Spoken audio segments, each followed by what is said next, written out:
Hello everyone, Eric Watson here, freelance writer, player of games, writer of Forge, recorder videos, and a tabletop role-playing aficionado. Welcome to Patron D&D, where platinum-level patrons and I get together to play Dungeons & Dragons via Discord and Roll20. These sessions are entirely supported by patrons of patreon.com/roguewatson. Patrons also get exclusive access to private videos, custom 5e content, and participate in monthly DM roundtables and these Patron D&D games. These games are not live streamed, but are recorded for your viewing pleasure. You can watch more D&D sessions, reviews, and crafting streams on my channel, read recaps at roguewatson.com, and listen to all of these shows with the Rogue Watson podcast, available wherever you get your podcasts. You can join an official Discord server with invite link into the description below. Music is by Kevin MacLeod, and our amazing original character art was done by Jimmy McClure. Welcome to Chapter 4, Episode 1 of our Empire of the Ghouls campaign, designed by Richard Green and published by Kobold Press. This session I am joined by patrons Brandon playing Bahn Mi, the Kobold Bard College of Whispers. Hey there. Christopher playing Rye, the Shadowfey Black Powder Sorcerer. Hello. Corey playing Lucian, the dhampir Clockwork Soul Sorcerer. Hello. Dory playing Io, the gearforged Circle of the Moon Druid. Hello. And Stan playing Alaric, the dhampir Death Domain Cleric / Bard. Good evening. Previously on Empire of the Ghouls. Having survived the cursed forests, the party finally discovered the Midnight Temple, and the unholy union between the dark gods was close at hand. The party tried to bluff their way past the guards. They saw through Alaric's ruse and attacked, unleashing evil blood magic along with crazy Darrow followers and Darakul. After swiftly dispatching them, the party entered the temple and prepared for a big fight, casting buffs and summoning allies. They were smart to prepare. The restored cathedral was filled with ill folk, from ghouls and cultists to cannibal reavers and vampire thralls. At the far side, a dark priest held a ritual to bind a Darakul and a vampire spawn in marriage, a union that would unite their gods and spread darkness throughout the world. The room erupted in violence and blood. The party fired off powerful spells, unleashed magical items, and charged into the fray with steeled conviction. When the Dark Priest finally fell, the temple began falling with him. Everyone fled outside as the Valkyries descended, deeming their task worthy of egress from these cursed lands and taking the party back to Holdremos. There they enjoyed a celebratory feast before returning to Jost to report back to High Priest Yagoda. The High Priestess was relieved at their success, but she had dire news of her own. While they were gone, Darakul had attacked the city and kidnapped the Archduke. Now, as a reminder, the Archduke was the person who you all escorted from the court in exile in Koryazin. In fact, we'll go to the overland map screen. All the way to Jost back in Chapter 2. Find yourselves back there. He was one of the guys that Lucian levitated, right? I believe so, to protect him. Yeah. With Guy Manderson. Yeah, with Guy Manderson. Yes. Yeah, you all journeyed quite a ways to protect him, and he was hoping to secure an alliance with the Dwarves of Jost. And as you recall, near the beginning of that chapter, you were finding agents of the Ghoul Imperium who had, like, wanted posters for this particular individual. And you even went to, when you went to the court in exile and, like, told them about this, they weren't overly concerned about it at the time. But now you come back and realize that they have, in fact, kidnapped Archduke Avgost was his name. And the priestess says to you all, Queen Ursula has summoned you to her side back in Koryazin. Thankfully, you do not have to take the long way. The Archduke was successful in negotiating an alliance before the attack. Stonemasons of Jost have allowed the use of their extensive teleportation network. As a side note, we tried to offer them payment, and they refused, believing you've done more for Jost than anyone since the Spear Maidens. Tell me about it. I mean, it's about time. We don't have to walk everywhere. Word has spread about the deeds you've all been doing, especially maybe it hasn't spread quite from what you've been doing in the Northlands. Plus, you literally left the continent basically to go there. But you've allowed now time to pass from all the events you did in the previous chapter 2, I guess, the end of chapter 2, where you actually went down south and found the Spear Maidens and fought a bunch of undead battles and defeated Alaric's sister and all that good stuff. So that all word has definitely spread in Krakovar for sure.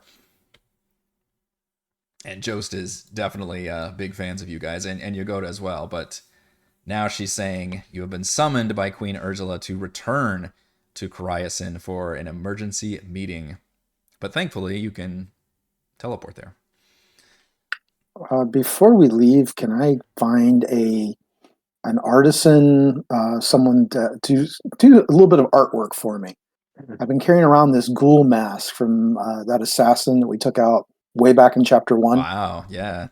And I'd like to get it upgraded just a little bit. Instead of just being plain white, can I have this turned into a skull? I bet you can find some rockstar artisans that are into that, yeah. So I'm willing to toss down a couple gold to get this a skull. So I don't have to get that nice Death Angel look. I don't have to use Memento Mori every round. I just put the skull on.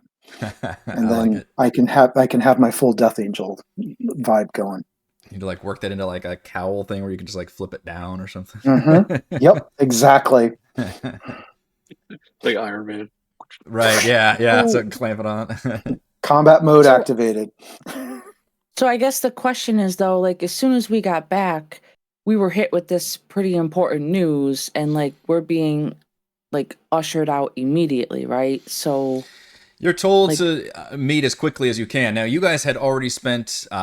You're not coming immediately from this battle. You had gone to Holdremos first, had a big celebratory feast, probably spent a day or two there celebrating with the Holdra, and then you actually went on the ship. And days and days and days have passed before you actually made it back to Jost. But yes, whenever you get to Jost, this is unfortunately the big news you're getting is that we're glad you're back here, but now you've got an emergency meeting like back in the other country. And Priestess Yagoda is the one that gave us that information when we just got back here. Right? Yeah, and she's been your main point of contact for the latter half of chapter 2 and the beginning of chapter 3 that then sent you off into the Northlands. Right, okay. So she's intimately connected with the court in exile, which is the Queen Ursula and her basically the surviving council and rulers of Krakovar before it was taken over.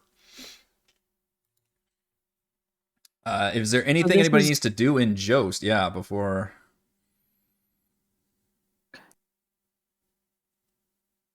I'm just trying to get my head straight. So Queen Ursula and the court in exile is the one that's directly connected to Lucian and Alaric, correct?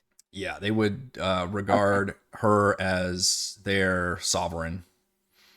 Okay. Yep, and you all got to meet with her around the beginnings of chapter 2, and she was the ones that gave you the quest to escort the Archduke to Jost and basically help try to secure an alliance there. And you can ask some follow-ups about was the Archduke successful with that? And Yagoda is very positive about that, especially based on the attacks you all have done and the progress you've made and the blows you've dealt to the Ghul Imperium and the Blood Kingdom have all been extremely positive, and they were thinking that an alliance was basically pretty much a done deal. Now they would probably have to cede this new Wolfmark territory for the dwarves in order to secure that alliance, but it sounded like Queen Ursula and through proxy Archduke Agos were definitely willing to make those concessions. But now things have been kind of thrown in for a bit of a loop, losing this very important figure who is the queen's brother-in-law and the brother to the slain king of Krakova. The teleportation network is with the stonemasons, and it's a squat, square stone building north of the marketplace. And after introducing yourselves, which you barely have to do because you're very, very recognizable for everybody, they usher you into a large office which holds an arcane circle. And there, the guild mistress thanks you all very much for your service for Jost and against the Imperium and Morgau, and wishes you all the best of luck on your future endeavors. You all are just basically heroes to this city. Stepping into the circle transports you to a stonemason's guild mine about an hour southeast of Coriasan, back on the border. So within moments, you go all the way back to, what once took several sessions. Teleported now right back to Coriasan. Returning to the small town is the same refugee camp conditions, although conditions have improved. The mood is hopeful and optimistic as tales of a daring adventuring party sweeping through Krakova and Morgau and Wolfheim and thwarting the undead empires have begun to spread. You are brought to the mansion where the court in exile resides, including Queen Ursula of Krakova, Zosia, the queen's daughter, and Lord Kavanto, the lord of Coriasan. Also in attendance are two dwarven figures whom you also recognize, General Jaro Whitebeard of the Black Fortress, and Trehill Shardspike, the elderly sage from Grisol and expert on the undead empires. I realize that's a lot of names I'm throwing at you. But you've actually met all of these people before. And I can just repurpose this map.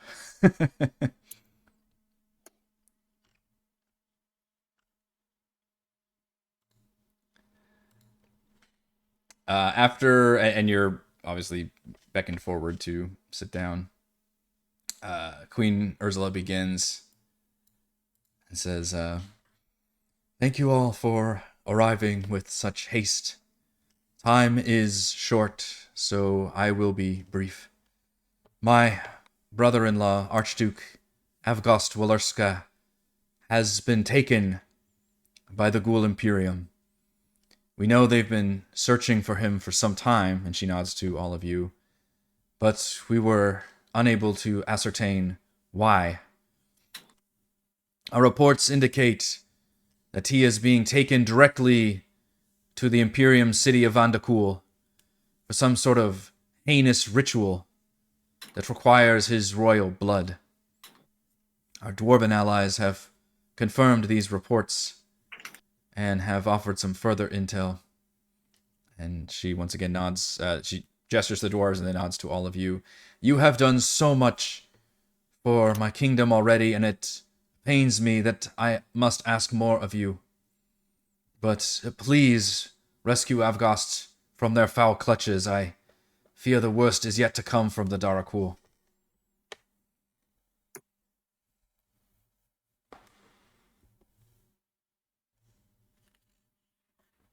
Feel like we failed you, failed him. We're supposed to keep him safe.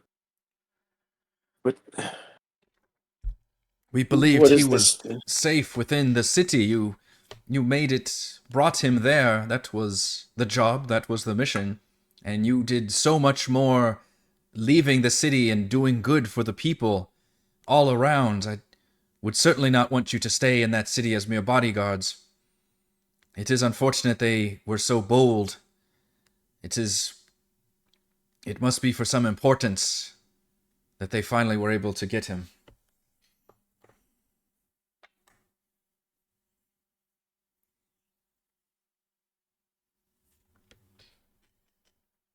You guys also have acquired a lot of intel on your end. I think there was one towards the end of... Yeah, this one. This was the most recent one. You received this letter from the Midnight Temple.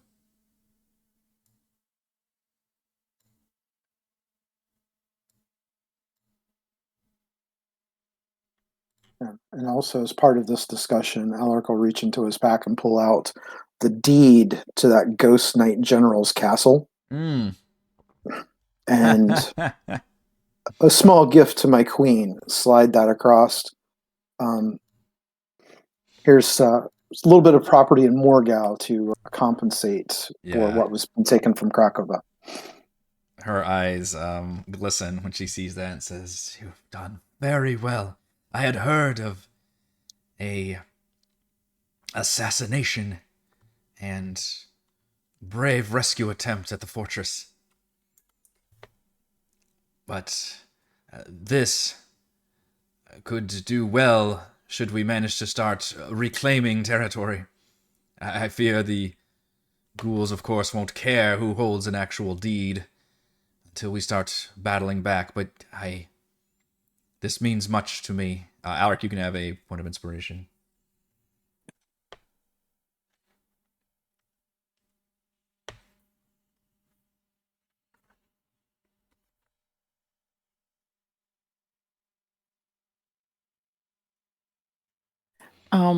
I guess when we would present that letter to her, I would look and say, do any of the names on this letter bring recognition to you?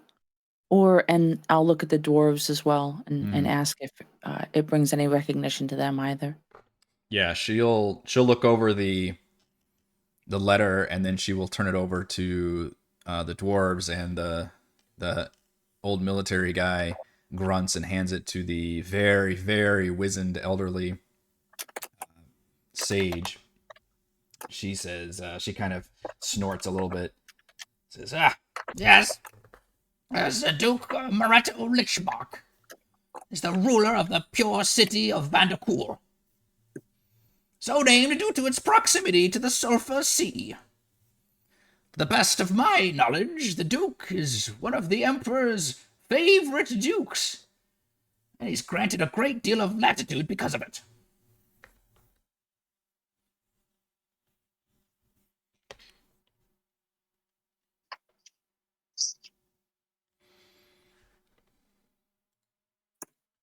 Queen says, What about I fear your next mission will be the most dangerous yet, but I think I must ask you to go to the underworld. To the Empire of the Ghouls.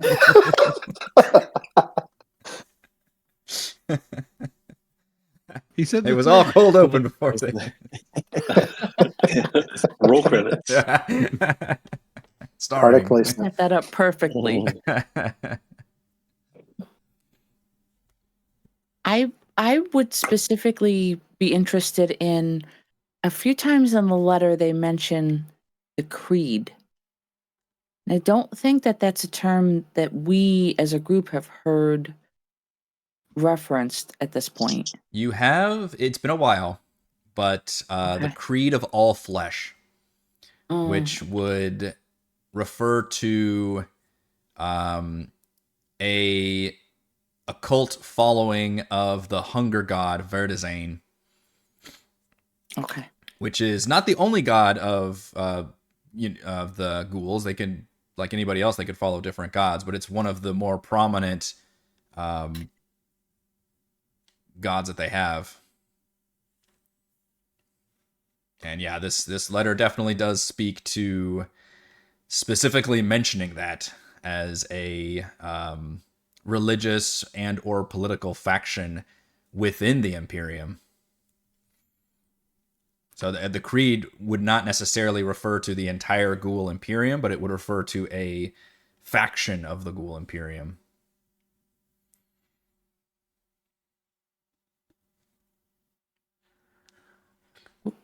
We're ready to leave at your earliest convenience. Whatever information we need, and I'm kind of looking to Alaric and Lucian and kind of gauging their responses to all of this. We're ready. Yeah, Lucian's chomping at the bit. Alaric just Do you looks across at Lucian and goes, "No sunlight for a long time. I'm not sure what this is going to do to me, but we can go." Down, boy. It'll be all right. We'll keep you. We'll keep you under I control. always got a vial. You can do at least once per day. Yeah, I'll be like, I have sunlight. Yeah, literally, Light up the it's like a room. drug you have to give out. Here's your shot. It's a sun lamp for Yep.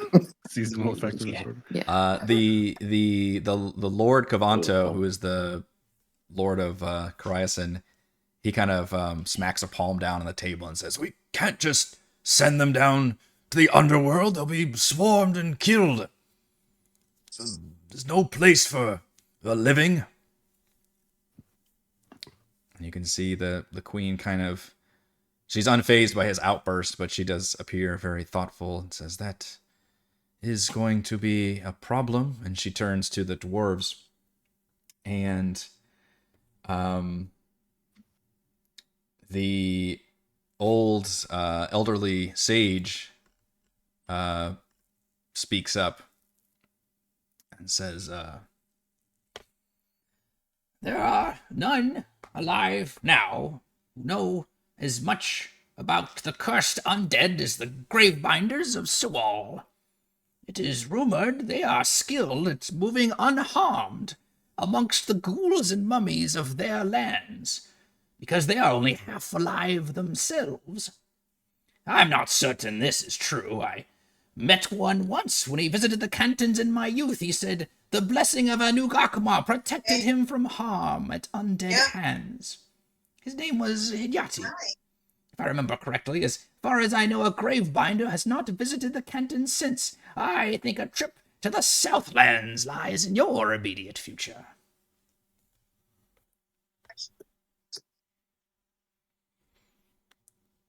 Queen says, "The sage Shardspike, the Southlands are over 2,000 miles away. Do we have something?" I'm sorry, I'm picking up somebody's audio on my Stan's Stan. mic, I think, Yeah. is giving feedback. picking up some. And says, do we have some means of transportation?" And at this point, the general finally nods in the affirmative and says, "Yes, we do. And it's one they've traveled before. The Fey Roads, the Shadow Realm. There's one at the Black Fortress. They can travel all that distance in a few days. Of course, I'm sure they're aware of how dangerous the Shadow Realm is, but it's the fastest chance they've got if Sewall is the place to go. Seems like a pretty big detour to me, but we should send them in with something that's proper preparation than the meat grinder of the underworld."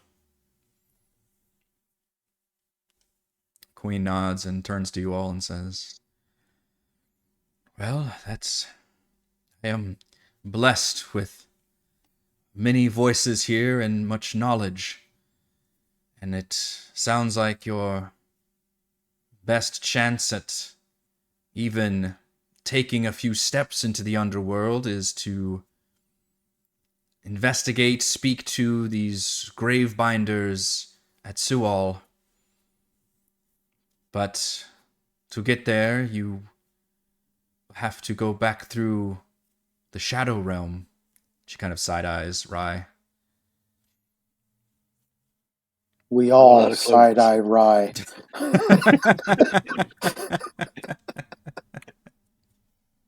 Pull your cloaks a little tighter. Hide the magic items, kids. Mm-hmm. We might run into Rye's girlfriend again. I still think it saved us.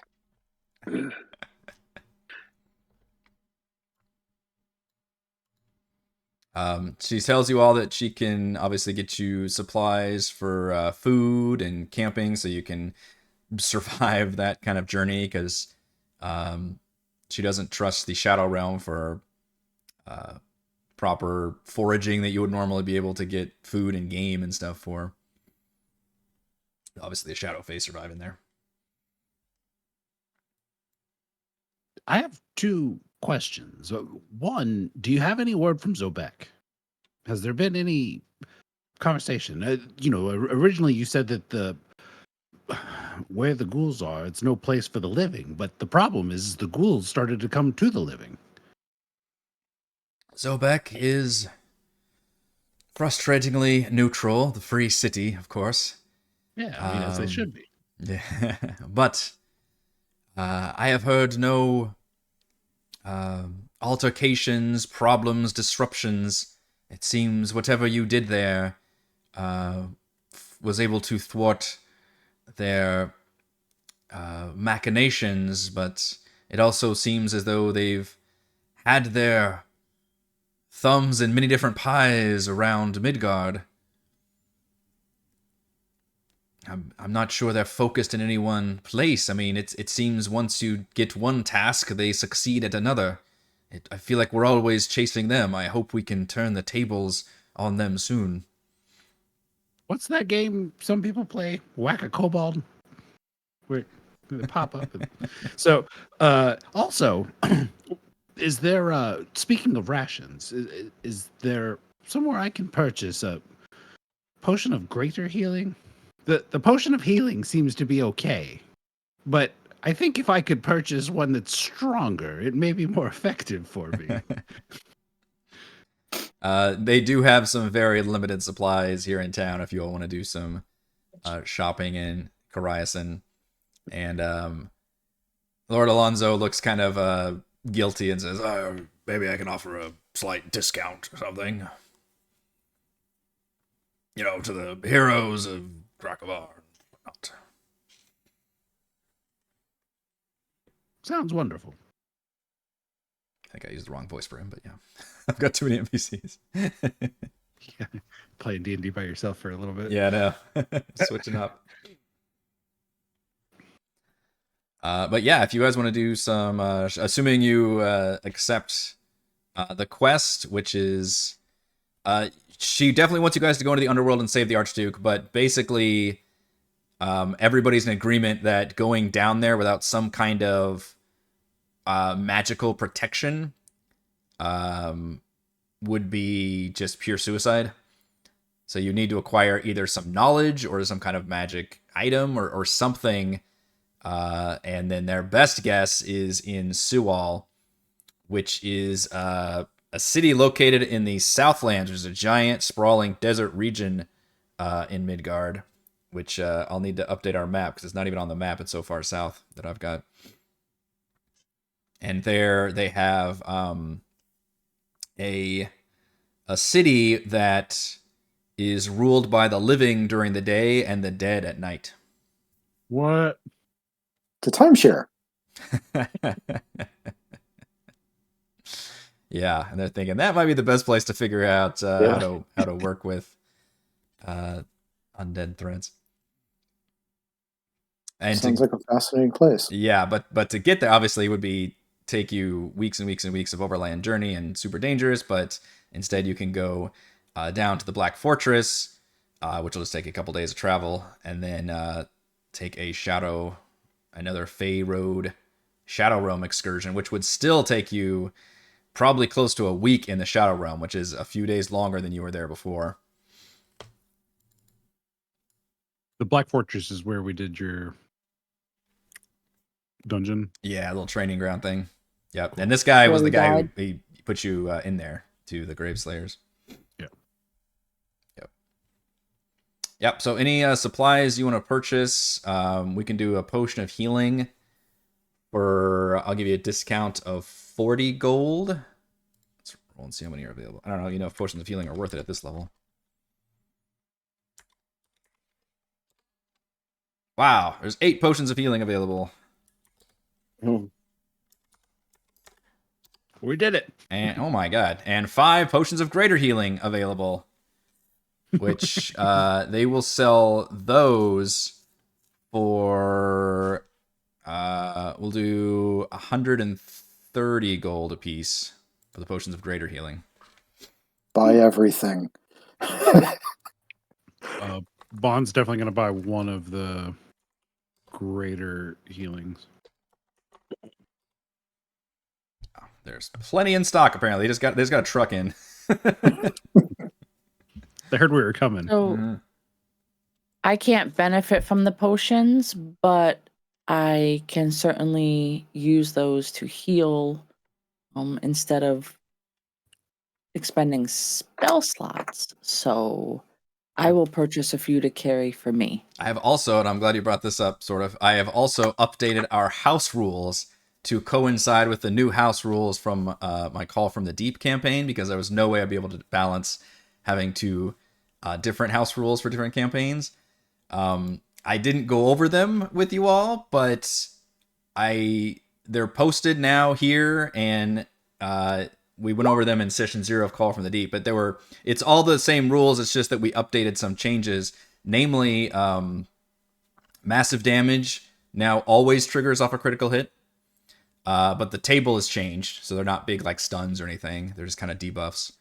And potions inspired by Baldur's Gate 3 can be thrown, and then it takes... There's certain rules about... Excuse me. That you can drink it for free, but if you don't move, but if you do move, it becomes a bonus action. It's all in there somewhere. I think those were the two... But it would it still be an action for me to administer the potion to someone else? I think if you... Let's see. And... yes, but it is an action... throwing- Sorry, it is an action to administer it to somebody else. I did write that down. So drinking a potion during combat is a free action if you don't move on your turn. If you do move, it becomes a bonus action. Potions can be administered to others as an action. They can also be thrown up to 30 feet to heal an ally using an action. You can also give them to others during combat as a bonus action, with the presumption that they must then drink it themselves on their turn. So that stuff's all new, and then I think the massive damage stuff is new. I think everything else is pretty much the same. Those are the two biggest ones. Okay. Oh, I guess short rests are 5 minutes instead of an hour. So that does matter, I guess, in some contexts. But you guys can short rest basically instantly without any consequences. I have no problem with that. I'll take 2 of the regular healing potions if I can. Yep. One I'm greater and one taking- regular. Stock up. Yeah, otherwise they're able to give you all the food and basic traveling supplies that you need. Lucian would ask, how do you feel about the secrecy of the court? You feel or better question, how do you feel the Duke would hold up to torture, giving up? Or Yeah, her face pales and she's like, "That was my primary concern and my theory as to why he was being targeted." you feel you should move to a safer location?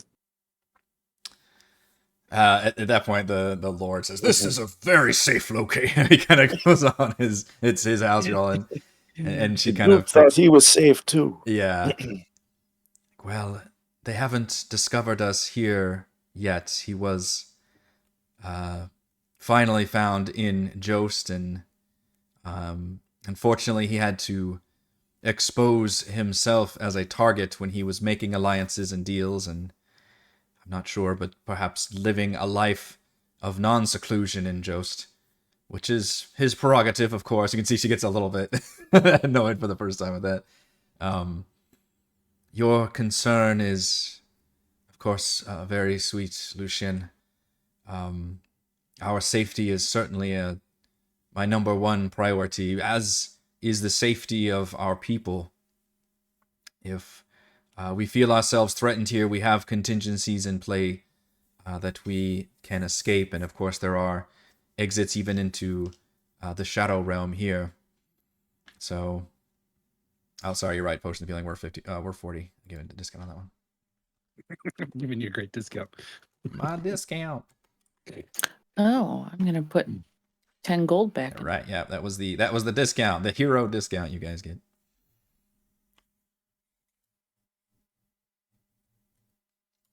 I'd like to turn to the lord of the manor. Ask him, do you have any other types of potions available? And more importantly, do you have any dwarven liquor? In the background, Bond's going like, Me as well. Roll a I'm persuasion like- check. Water it down, please.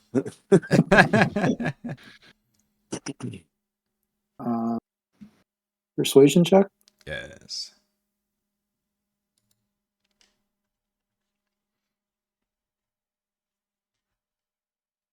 Do you get advantage from something? I'm not going to use my predatory charm on him. I'm not that desperate. Okay. I don't want to cause a diplomatic. Yeah, he kind of scowls and says, "Thought the potions would be enough for your traveling needs." It's plenty. Thank you very much. Just like pulling Alaric back with the collar.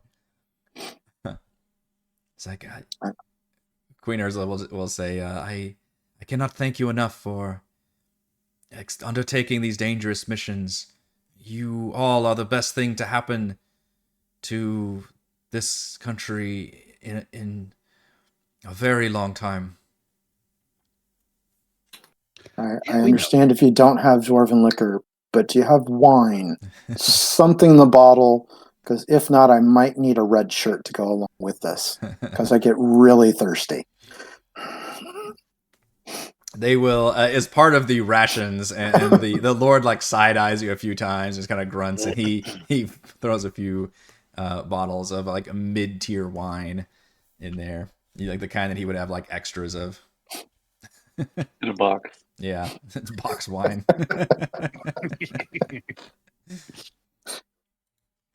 Thankfully, you guys get a proper escort to go down to the Black Fortress, so no more having to travel by yourselves. You get the nice alpha team with the general himself going with his giant contingent of forces, traveling down to the Black Fortress. And it's kind of surreal because all of a sudden you're getting deja vu. You've traveled the same road before, traveling northbound, but now you get to go south. And when you arrive at the Black Fortress, you go to a location that's got these two trees. It's a secure location within the fortress, but it's also oddly like this kind of central park thing.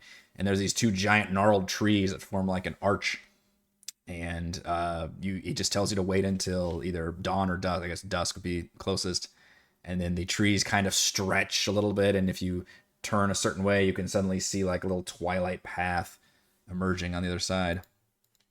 And he turns to you all and says, "Wish you all the best of luck.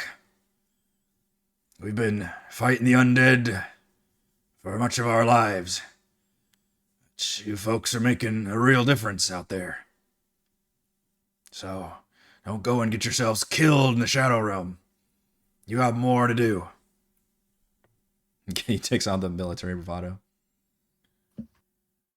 Before we head out, being here, this is where the Krakovar refugee camp that Alaric had spent time in, because he left the Black Fortress very quickly because he is spotted as a hussar. Mm. And the dwarves and him do not get along very well here. And he asks the favor of the general before he leaves, and hands him a pile of coins and tells him there's one refugee, a young woman that lives here. Can you see that she gets these coins? He nods carefully. That'd be Matthias's older sister. Okay. Yes, well, we take care of them. I'll see to it personally. Gives him a very polite, an unusually polite, slight bow.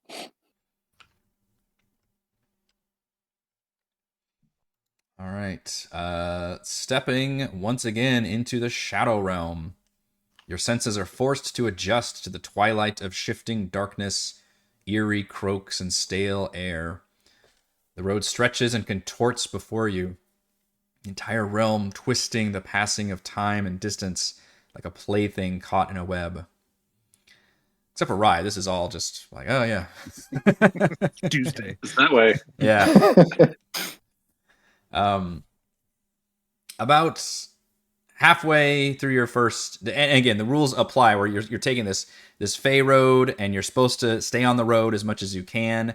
And because you're on a certain path, there is no like getting lost if you stay on the road. It will always lead you to where the one exit is. In this case, everybody's told you that it exits near this desert city of Sewal.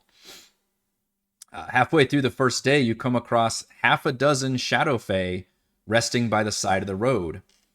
The gnarled trees seem to loom thickly around them as they leap to their feet. One of them is twice the size of the others, a hulking brute, partially wreathed in shadow, wielding a pike the size of a man. A short woman with long black horns and an elegant dress layered over a breastplate calls out, "Ho there, travelers of light! What brings you to these roads? The Moonlit King would hear of it." Now, Rai,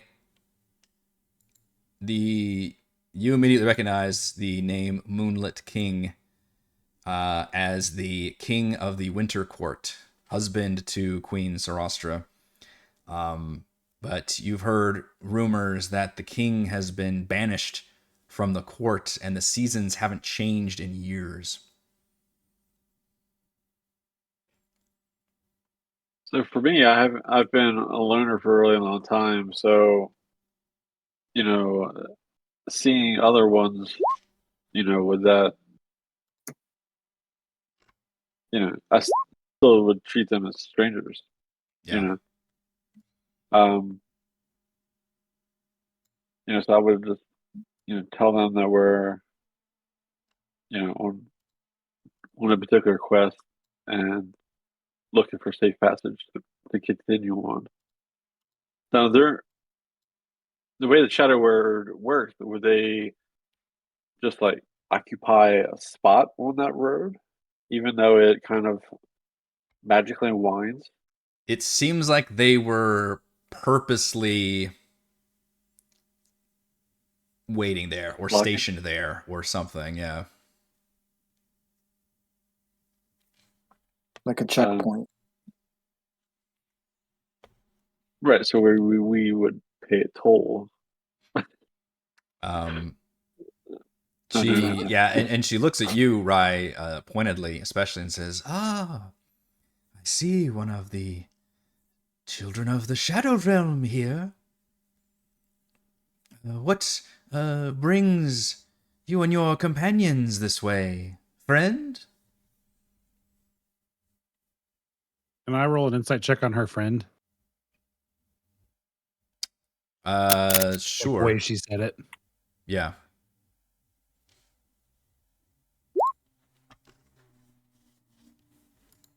$19.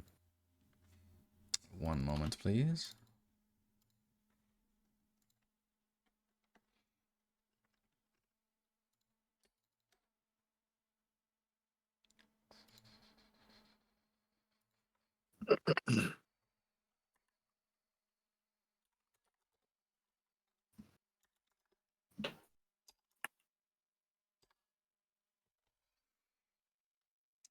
You look into her and her facial expressions and mannerisms, and Yeah, I'm looking at the body language. And yeah, stuff. yeah.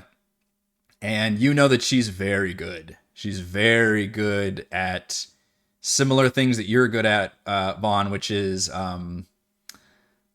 like court intrigue, Right. and knowing how to talk to people and maybe even being manipulative. You're not necessarily... It doesn't put me on guard yet, but I'm paying attention. Correct. Yeah, you're paying attention. She's definitely... seems like she's definitely fishing for information. Got it.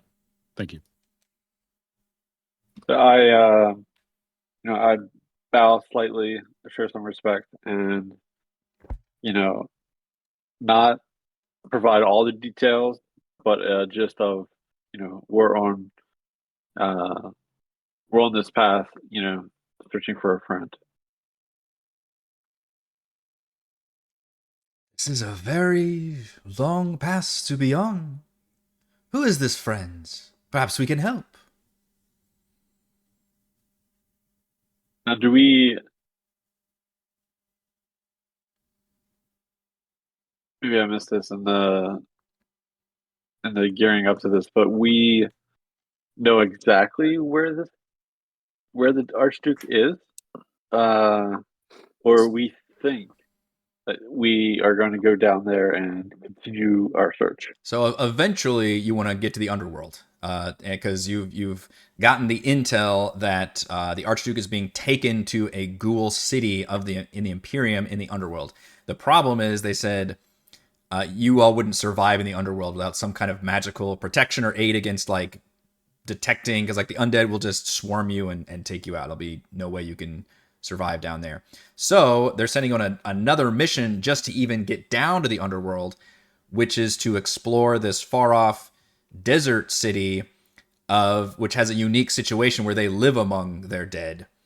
And you're being sent there to try and figure out how they do that, or maybe acquire some kind of item or knowledge or something that you can then take to then go to the underworld and actually rescue Duke. So you're kind of on a little bit of a side track, but it's still main quest, because you need to be able to do this to get to the other one. And this path you're on specifically is a very, very long Fey Road path that leads from the Black Fortress all the way to Sual, which is this desert city far, far thousands of miles to the south.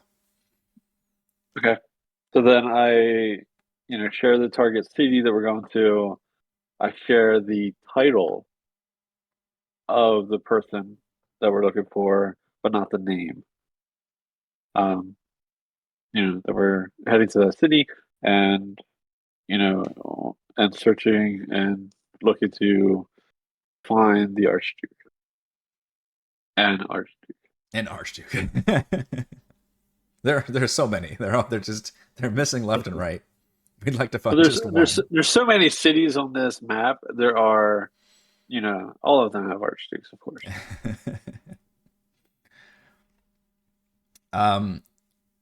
She pointedly asks who your friends are and introduces herself as Malia. I go around and introduce everyone, starting with Bond. Yeah. This is my dearest friend, Bond. And he'll just kind of bow in the very subservient fashion that the group hasn't been used to recently, but like is very practiced with Bond. Such elegance from such a creature. I have not seen one such as you. Aren't you a delight? He'll step closer at that point and pull down his cloak so she gets like all the bushy eyebrows. Yeah. And like when you take a step forward, that hulking brute just kind of very subtly just like shifts his weight slightly in a very protective stand. And literally he is like 10 feet tall, like this massive. Most of you probably haven't heard of this. Rye, you have heard of Shadow Fae Guardians, which are highly trained elite warriors and bodyguards, normally reserved for high-ranking Shadow Fae nobility. I was right to bow and pay respect. It doesn't affect Bond at all. Yeah. Like he just continues with what he's doing, and he moves his thing down, and he says, I could say the same about you, but I travel with one. and then he'll say,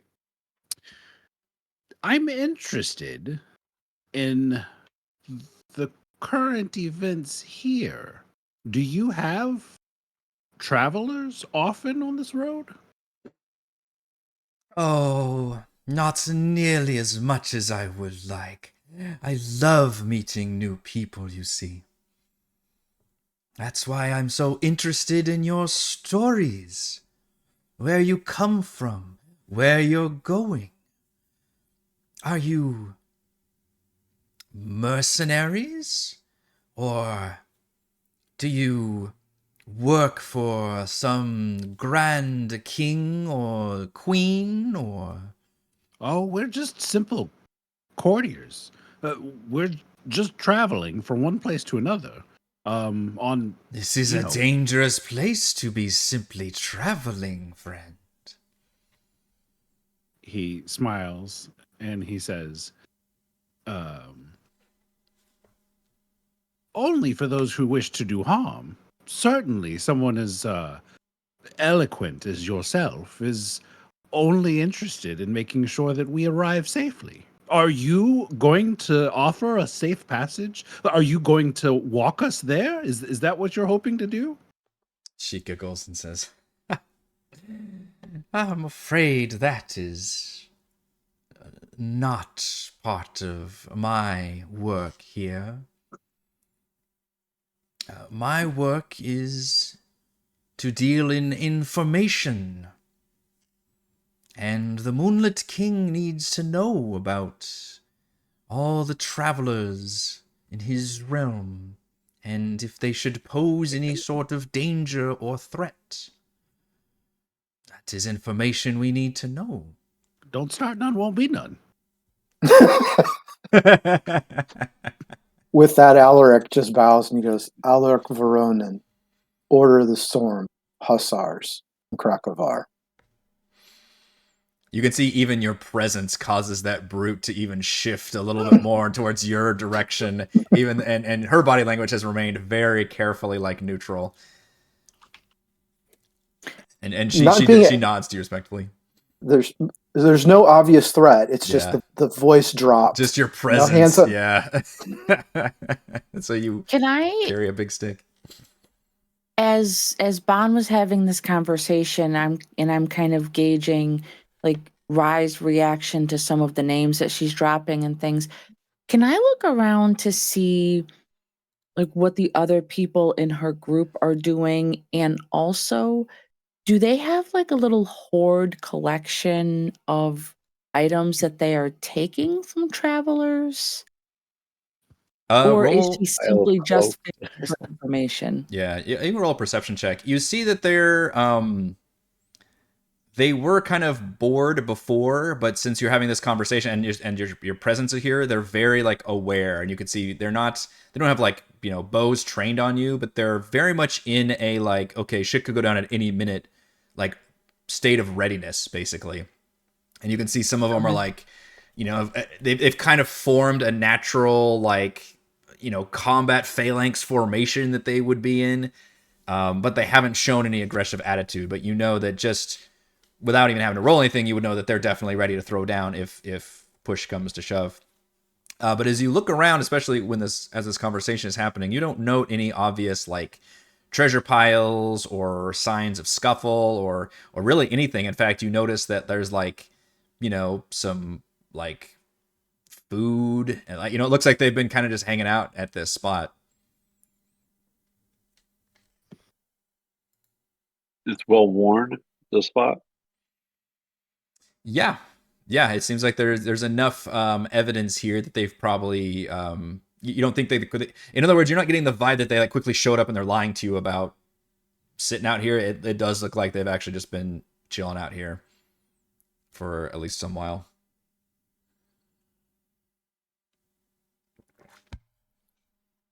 As well, it's always good to make friends, of course, especially such exotic ones as yourselves.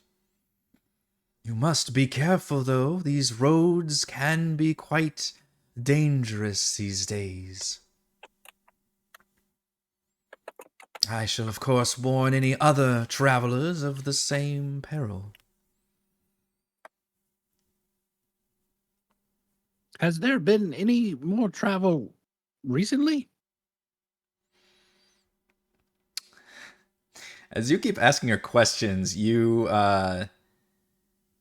she does get subtly annoyed with you, Vaughn, and you can tell now that she's really trying to put on an air of genteel and Vaughn's used to it. yeah, just instantly getting under her skin.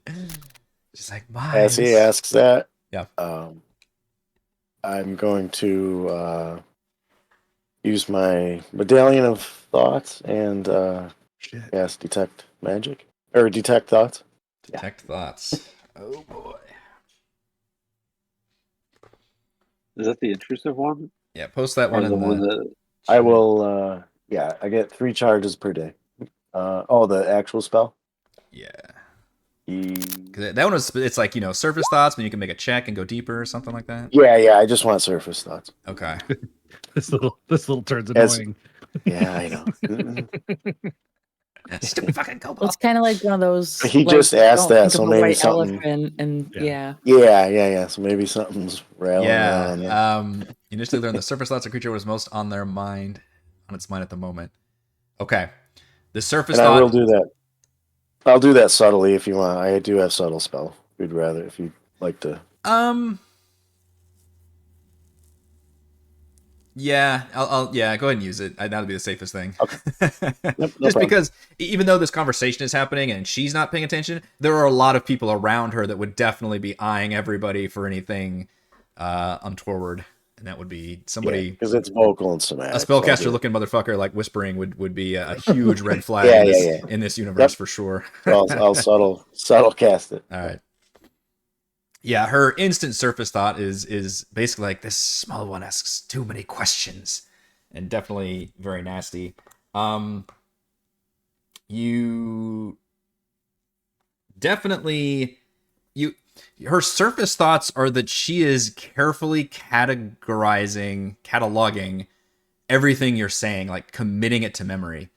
Like she seems not like she's just bullshitting you in terms of asking like, general questions you would ask somebody as pleasantries. She's like very much like getting this information down. Like she's like, they're searching for an archduke. They're traveling to Sewell. Basically all the things that Rai told her is she's like committing to her memory. Those are her surface thoughts.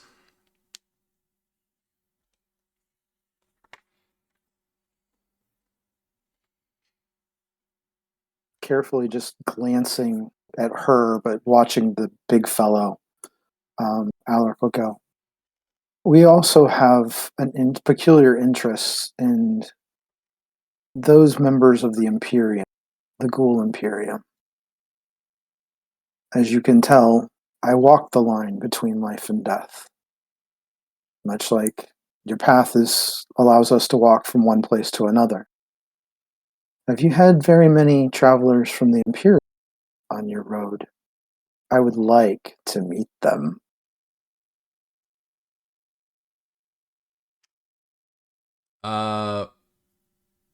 Roll a persuasion check.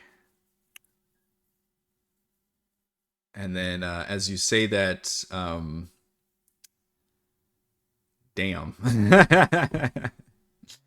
Lucian can hear her thoughts, and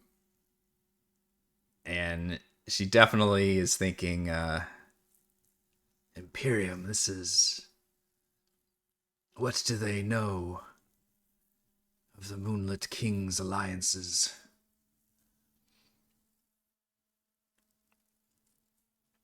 And then you definitely hear the word what's his name? She definitely thinks the words Althus must hear of this as soon as possible. Can you repeat that name one more time? I can type it in for you. To your query, Alaric, she says, well, we get all manner of folk in the Shadow Realm. Of course, we are no strangers to the undead nor the Imperium here.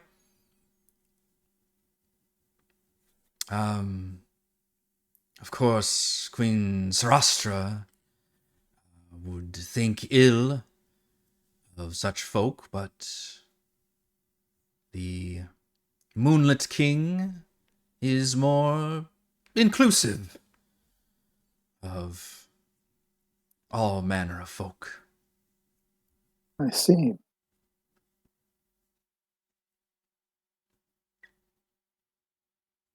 Well, it was lovely meeting you all. Yeah, I think everybody's like doing the same thing. Yeah. Like everybody's like, all right, I They're guess like we'll putting get going." pistols in holsters. Yeah. I can I'll show you that scene just so you can see it. Crazy looking. Ah.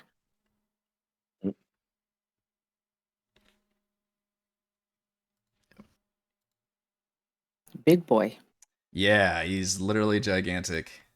It's not a good way to share handouts, but he's got a cool picture where like his legs are like literally more shadow than formed. He's like literally got undulating shadow and like smokiness all around him, and just his eyes are just like pits of shadow. Very cool. But yeah, otherwise she just lets you. She just kind of nods to all of you and looks, very sly and everything. And otherwise, they all let you, they kind of walk away, so you don't have to like brush past them or anything. And she nods and they kind of pick up their little food bits, and she wishes you well on your journey. Makes a careful head nod at the big guy as I walk past. Yeah, there's just a massive like she just stares down with those inky black eyes. After that meeting,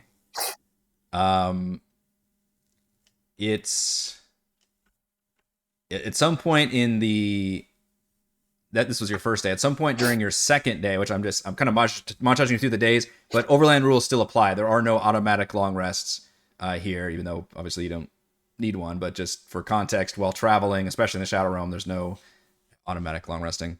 Io, you notice a pitch black raven always following at a safe distance, kind of behind and above you all, kind of flittering, in the trees. But it's a very ever-present, and it's, every once in a while you might see a creature or something, but you're really kind of starting to track this as like, okay, this thing has been, I've been seeing these headlights in my rear view for quite a while, and it's distracting. But you also know it is extremely stealthy, and only with your superior perception can you even have a chance of detecting this thing. So I would say to the group on our mental comms, we are not alone. Don't try to look for what's following us. Just know I'm tracking it, and we seem to have raised an alarm. Perhaps our conversation should happen silently for a while.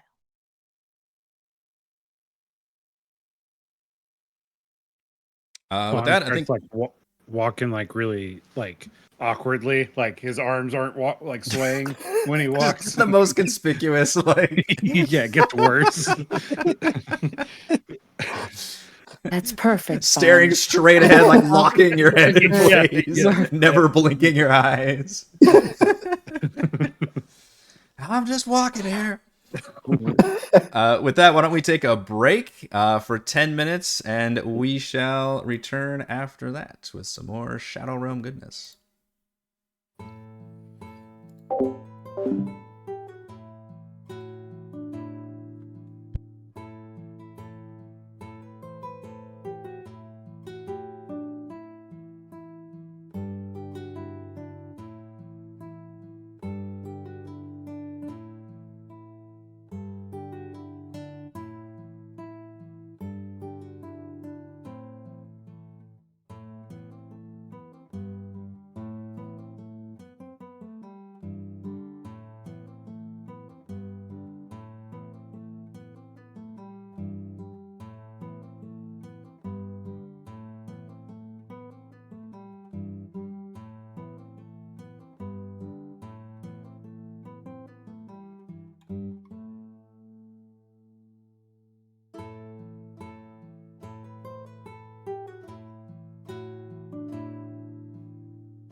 ready to return from our break, as you have learned from Io. You are being followed or spied on by a very stealthy, shadowy raven, following you all as you continue to journey down the Fey Road in the Shadow Realm.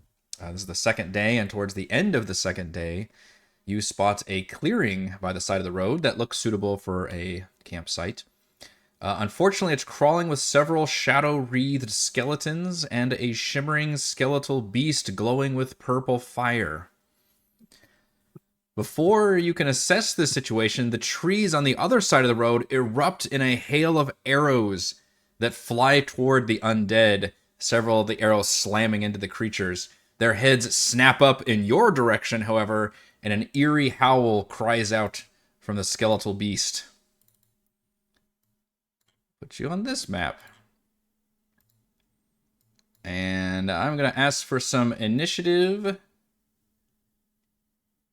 as well as a wisdom saving throw, as that howl is very eerie.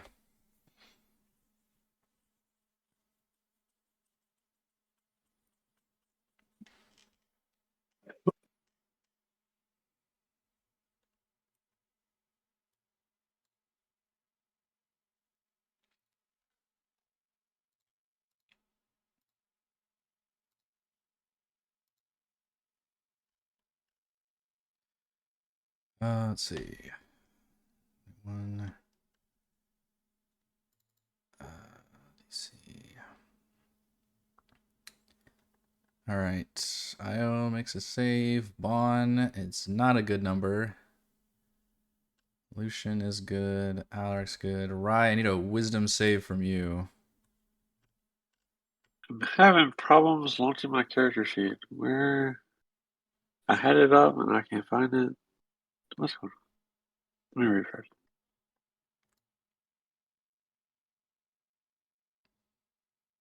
Yeah, we haven't actually needed too much character sheet action this entire time. Well, I was just looking at it with. I'm so ashamed. Okay. It's okay. It happens to everybody. All right. You said wisdom save. Roll 20 got really slow. Oh. It's like, hopefully it's not on my end, because I've had nightmare internet problems this week. All right. Rye and Bahn, you all become frightened. You have the frightened condition from this eerie howl emitted from this fiery skeletal creature. Is this an ability check? This is a saving throw, wisdom saving throw. Okay. So what do we use? Maybe a little sleepy symbol. So Looks like where a did the screaming mouth. arrows come from? From the other side of the road, so from up here. You saw them basically come past and kind of in front of you, aimed at these enemies down below. Okay.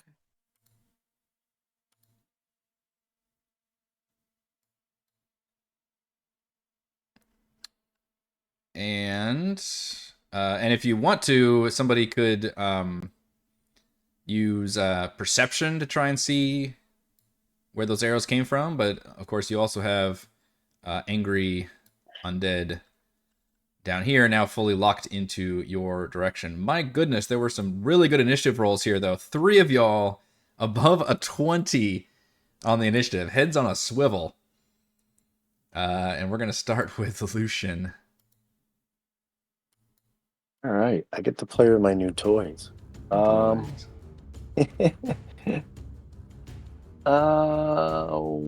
Decisions. We'll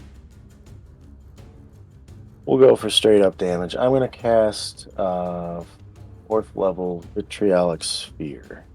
Oh boy, the 4th level spell.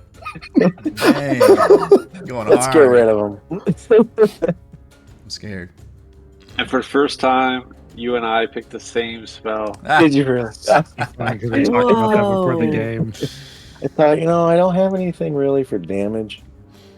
I don't know. It's Time fine. to- I'm just Time to saying. contribute here. We worked on this together. There you go. Some late night study sessions. You point a location within range and a glowing 1 foot diameter ball of emerald acid streaks and explodes in a 20-foot radius sphere, which is pretty big. In fact, I'm pretty sure that's gonna cover everything, won't it? 20 feet. Yeah. Each creature must make a dex save. On a failed save, they take 10d4 acid damage, another 5d4 acid damage at the end of the next turn. Everybody's got to make a save. I wonder if my group save thing works. 1, 2, 3, 4, 5. Dude. Group save of dex. DC of 16. Damage. Can you roll the damage for me? Oh, yeah. Yep.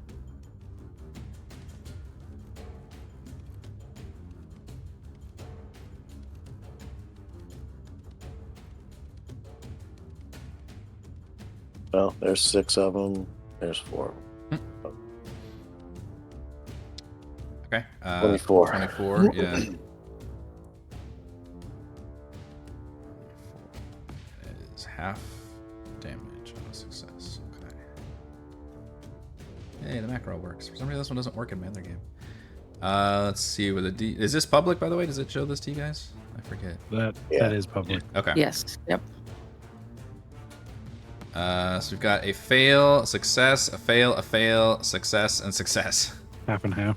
Yeah. So now if I click apply damage. Oh, beautiful. Oh, that's such a good macro. Okay, so... Oh, I have to track. Some of them have an ongoing effect, though, doesn't it? Another 5d4 acid damage at the end of its next turn. Okay, so some of them are like covered in acid. So number 1 is acidy. Acidic, I guess would be the word to use. 2 pass. 3 is acidic. 4 is acidic. 5 passed. And Skeletal Hound passed. Okay. Alright, yeah, you've got... you did a solid amount of explosive acid damage among these creatures, and then several of them are still just like dripping acid coming off their bones. Not even scarier now. They're even scarier. Oops.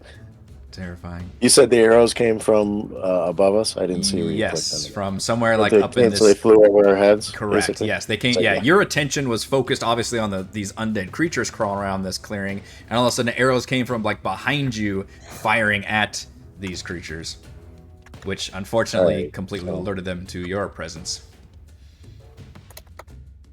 I'll just move over here a little bit. Yeah, and it's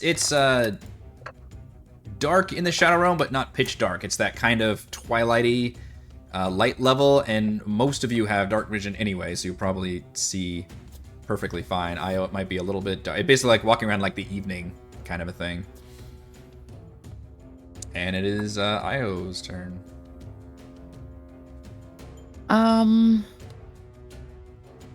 So the fact that we witnessed arrows coming at these things in addition to us, I'm thinking we might have some allies who might be helping us out here. So, let me just see. So this one here is like the beast thing. You said this is the one that howled at us? Yes. Okay. Yeah, from a distance you can't... What you see is what looks like a wolf-like creature, completely skeletal, but it is like on fire, but the fire is colored purple. Okay. I'm going to cast Fairy Fire on them. It's a 20-foot cube. Okay, which should also cover everybody. Yeah, that should get them all. So that's gonna be Dex save DC 16. Okay. What do you say to this guy? 1, 2, oops. 1, 2, 3, 4, 5. Group save. Dex save. 16 for 0 damage. Wow, some much better saves this time. Jeez. Ugh. Look at these numbers. In fact, that's only 1 fail out of 6 rolls. That's crazy. What a waste. 1, 2. It was a first level spell. 1, 2, 3. So number 3 lights up with fairy fire. This little That symbol on means- there. Yeah, attacks have advantage on that one. Yep. Starts glowing. Ugh, sorry guys. That was I mean, good cast, but geez.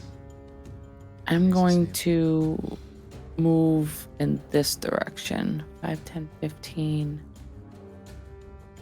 20. I'm going to move over here. Okay. Io, your passive perception definitely picks up what looks like several figures in the tree line to the north of you. Yeah, that's kind of why I moved over there. I wanted to see if I could pick up anything on my radar. Yeah. Cursory glance, does it look like they are totally focused on the enemies across the street, or are we picking up any interest from them? As your spider sense tingling. From what you can tell with a cursory glance, they appear still focused on the enemy creatures far to the south. Obviously, they seem to be acknowledging your existence. Rye. And the source of Rye's fear are the people to the south, correct? That is correct. Yeah, so you have the frightened condition, which you're specifically frightened of the beast down there. That's when they gave off the eerie howl. You have disadvantage on ability checks and attack rolls while the source of your fear is within line of sight, and you can't willingly move closer to the source of your fear. So if I cast a spell that requires a dex save, they would not have advantage on that, and the disadvantage doesn't apply, right? Correct. Yeah, it would not apply in that case. Only if you were making an attack roll. Okay. I am going to use meta magic and impose lingering spell on my casting of fireball. Oh boy. So that all sounds lingering bad. spell. Lingering spell. Basically, anybody who fails on my next turn has to save again, and basically, the fireball for them sticks around. Oh boy. Your spell instant duration. The number of sorcery points equal to the spell is a level. Spend 3 sorcery points to prolong the spell's damage. Any creature that fails at saving throw against your original casting spell must succeed on the same saving throw at the start of your next turn or take half of the spell's damage. Okay. Correct. All right. I'm gonna flex this AoE macro again. Yikes. And I'm going to cast it at level 4. Okay. Spending 4 sorcery points. Yeah, let me make sure I get damage and DC. Okay. 1, 2, 3, 4, 5 pounds. Group save. Dex DC is 16. Damage is 29. 24. Well, I think the Plus the higher upcast, level, right? Yeah, because you put it at 4th. That's the 5 right there. it does an extra Oh, I'm sorry. 6. Absolutely, 29. Yeah. Sure. See how my... Oh, my deck saves. I wasted them all on the fairy fire. Yikes. That's okay, then. All of them failed against that. Now, one thing that does disappoint you, Rye, is that you find that your fiery blast doesn't do as much damage as you thought it would against these shadow wreathed skeletons. It does do some damage, but just not as much as you were fully expecting. Okay. So is that 29? 14. Sorry, I gotta do the math now. 14, So they all failed. So okay, that's easy for me to figure out then. And then on my next turn, they all have to do that They again. all, make the save again. Jeez. I don't know. I assume it's the same damage as the way the lingering spell reads. Yeah, that's a good question. Or take half of the spell's damage. Yeah, I guess we could use the same damage. Because it actually says against your original hook casting. I don't know. Okay. It's up to you. If you want me to reroll it next time, we can do it too.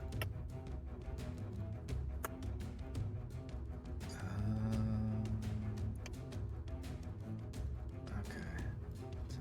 There's 96.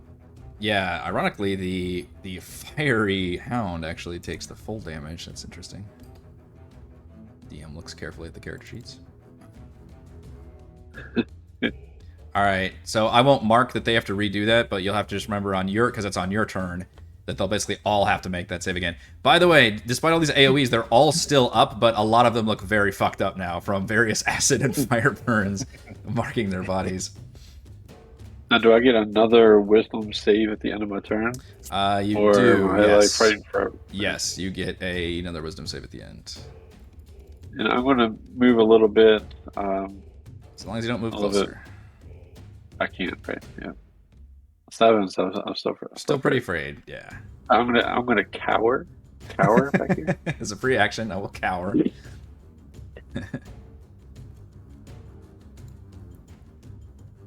All right, and then remind me, the acid thing is at the end of its turn if they're still covered in acid, Lucian? At the end of their turn. At the end of their turn, okay. They take, Because this one is definitely covered in acid. And it will shuffle forward with its mouth open, yawing. Let's see, it's the distance here.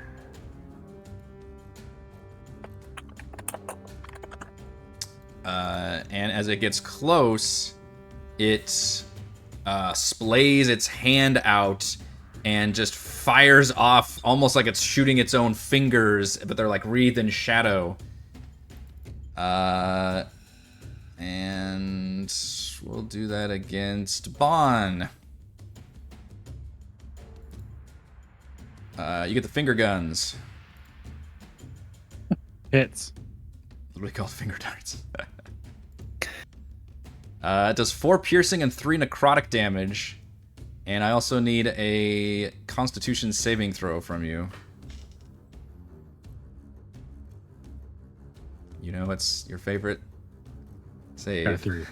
You're the dump stat. You become surrounded by a shadowy aura. While surrounded by this aura, you would take an extra 2d6 necrotic damage when hit by the scimitar attack of a shadow skeleton. I don't know that though, right? Like I don't know the. Yeah, you probably would not know. Yeah, I probably told. I had the automatically broadcast the information there. You definitely feel like you're covered in some sort of creepy shadow substance, and it seems bad. You're not quite sure exactly what that would mean. We'll do that symbol. A lot of symbols going on in this fight. And then you take 7 damage, the 4 piercing and 3 necrotic. Oh, thanks. No, and then it takes. How does the acid thing work again? Sorry, this is.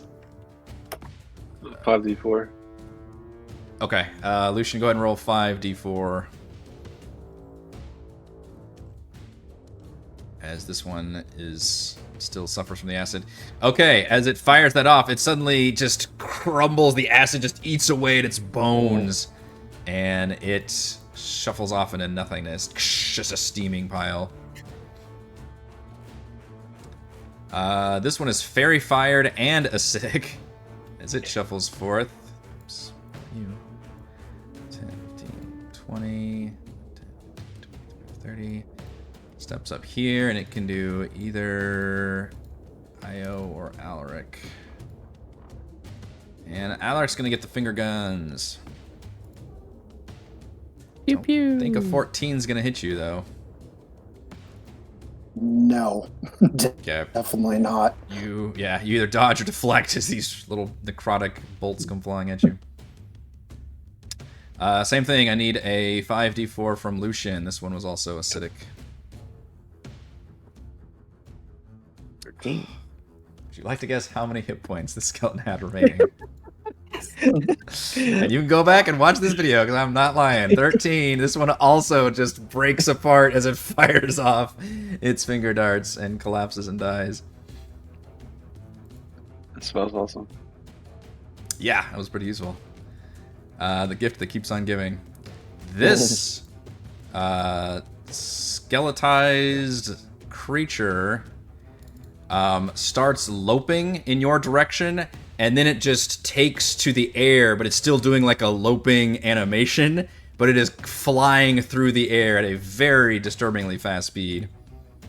It reminds me of Like the a horses in Fantasia during the Hall of the Mountain King or whatever. Yeah, it's still going. And it would go towards either Bahn or Alaric. Oh, Bahn. And it travels all the way up to you with a lightning fast speed and then attempts to just rip your guts out.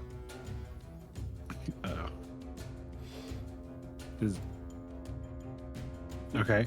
I dodge out. Wait, no, 21 hits. 21 hits. I was dreaming. 14 piercing. You found my other negative. And also need a strength saving throw. My other negative stat. Yeah. Got an 18. Wow. How many dump stats do you have there? I have two dump stats. Better question. How many healing patients did you buy? All right, you stay up, which is very good. Very good for you. So you managed to dodge. You could tell it was trying to pin you to the ground or really start ripping at you, but you managed to stay up. And then, since it can't lunge over you, it suddenly just shimmers and disappears.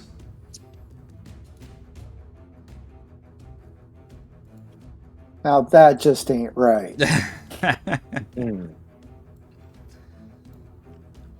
Io, I got you bit. see Yes. another one appear next to you, and you it may be the same one you think, but you just saw the other one like just hurl ass at Bahn and try to attack him. They disappear. At the same instant that happens, one appears right in front of you, is startling as hell.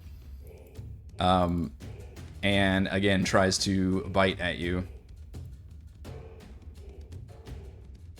That hits. 22, only 7 piercing damage, but I also need a strength saving throw as it tries to knock you to the ground.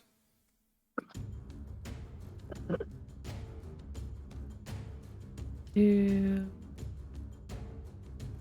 My strength of 0 comes shining through. Okay, it knocks you prone, and as it does that, oh no, I used its bonus action. Never mind, I can't do that.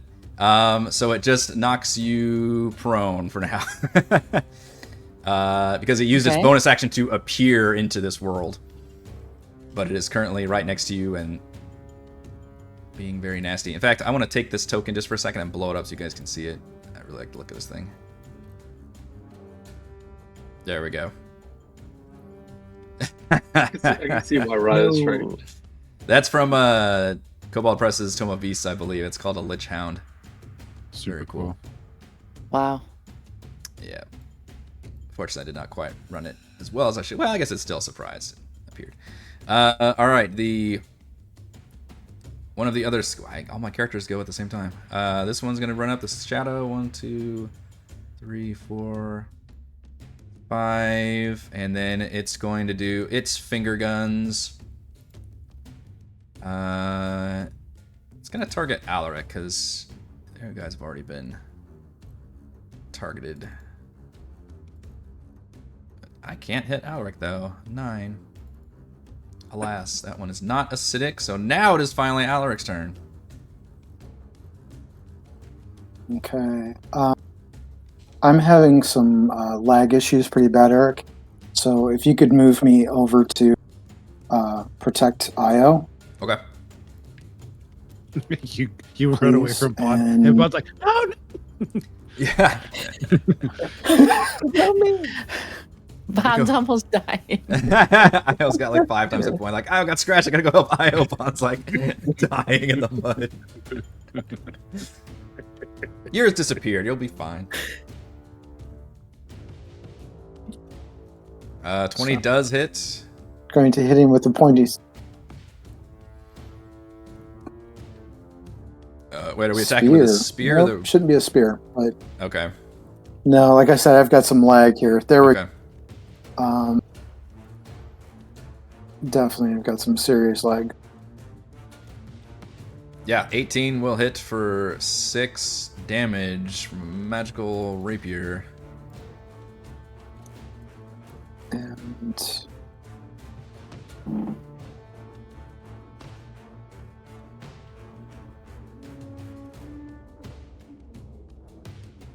trying to find that to dump my channel divinity.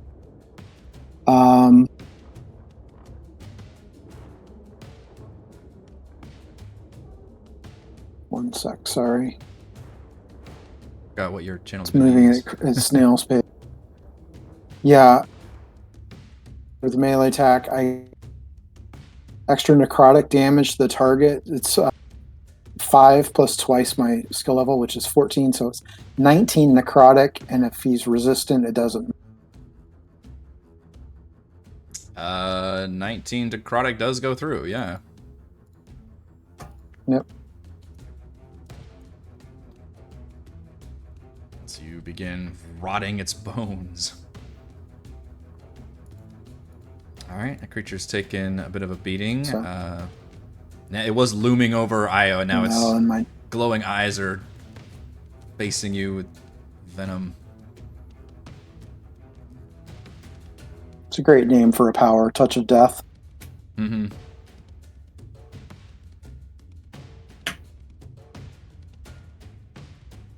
Alright, we've got another Try afraid of the beast that attacked Bahn. The jumped phase, if so, is Rai still frightened? That's a good question. I think it says the source of your fear is within line of sight. So you are technically, you still have the frightened condition, but you would temporarily not be frightened because it literally disappeared. So that is an excellent, excellent point. It's safe for Bond too, right? When is it turn? Yes. But then it comes back, doesn't it? If it, that's what I'm trying to say. Yes, you would still have the conditions. You would still be making saves because as soon as it comes back, your fear would be reignited if you still had the condition. Yeah. That is correct. Yeah. Okay. But that is a good point. All right, this one is acidic. 5, 10, 15, 20, 25, 30. Rushes up towards you all. And actually, I don't know who we can reach. Just looks at bot again. Yeah, it could. I could go for No, I think it makes more sense for it to go after Bond. Bond's Bond's kind of just been stuck injured. there, yeah. Yeah. Get the finger guns. Nice. I roll like hits. 4s, 8s against Alaric, and against Bond it's like Oh my 19, God. 23, the crits. All right, finger guns. Oh man, it rolls multiple dice too. Yeah. 10, 16. 16 damage. It's still up. And you technically already have this effect on you, so that wouldn't matter, and it only matters if you get hit by their sword, so that doesn't matter. However, crits do trigger our massive damage. Well, I will let you do the honors. Oh, you know what? I did not fucking update the table in here. Shit. All right, so instead, I'm going to have you... I panic for a second. you don't want me forgot to to do roll that. the massive damage table? Well, what I want you to do is just roll a d10, and we'll consult the house rules table. I didn't plug it into the macro table. 7. It's totally not 7 bad. sounds good. 7's lucky. 7 means you are knocked prone. Oh, Perfect. I love that. They're shooting More stuff prone. at me. Yeah, Yeah, now, now yeah. it's a disadvantage. Now you're frightened. Well, technically you're not frightened at the moment, but your frightenedness has been dulled. Prone and wreathed in nasty shadow. Can I have more than one shadow aura on me? I'm gonna say no. I'm gonna say that's a one-time thing. Like, either have it or you don't have it. Okay. All right, Lucian. This one was acidic, so I need a 5d4 acid from you, and if you roll its exact hit points, I will slap you through the monitor. 12? Not quite, but it's very, very injured. Like, the acid just melts most of its bones. It can barely lift its sword up with its other hand. Is this still? Is that just a one-time, or is it? Yeah, now it's over. Now it's over. done. Okay. Yep. God, that still did a lot of extra damage, though. Jeez. All right, Bahn, you can stand up or army man crawl, or yeah, just drink potions down there. Stay on the ground, and I drink my potion. Yep. So plus 13. So we determine if you don't move. I'm going to go ahead and use my action to, like, try to, like, I feel like I can wipe the shadowy aura off of me. Is that what I understand? Well, actually, Or do I have to roll an Arcana check first? The shadow also extinguishes if the target receives magical healing. Greater potions of greater healing sound magical to me, I think right? I think so. Yeah. So I think that actually, basically getting healed through, I mean, most methods would be magical healing in this universe. I think. Okay. Would cure that effect. So you actually extinguish the shadow. If you don't move, it is a free action. If you do move, then drinking the potion is a bonus action.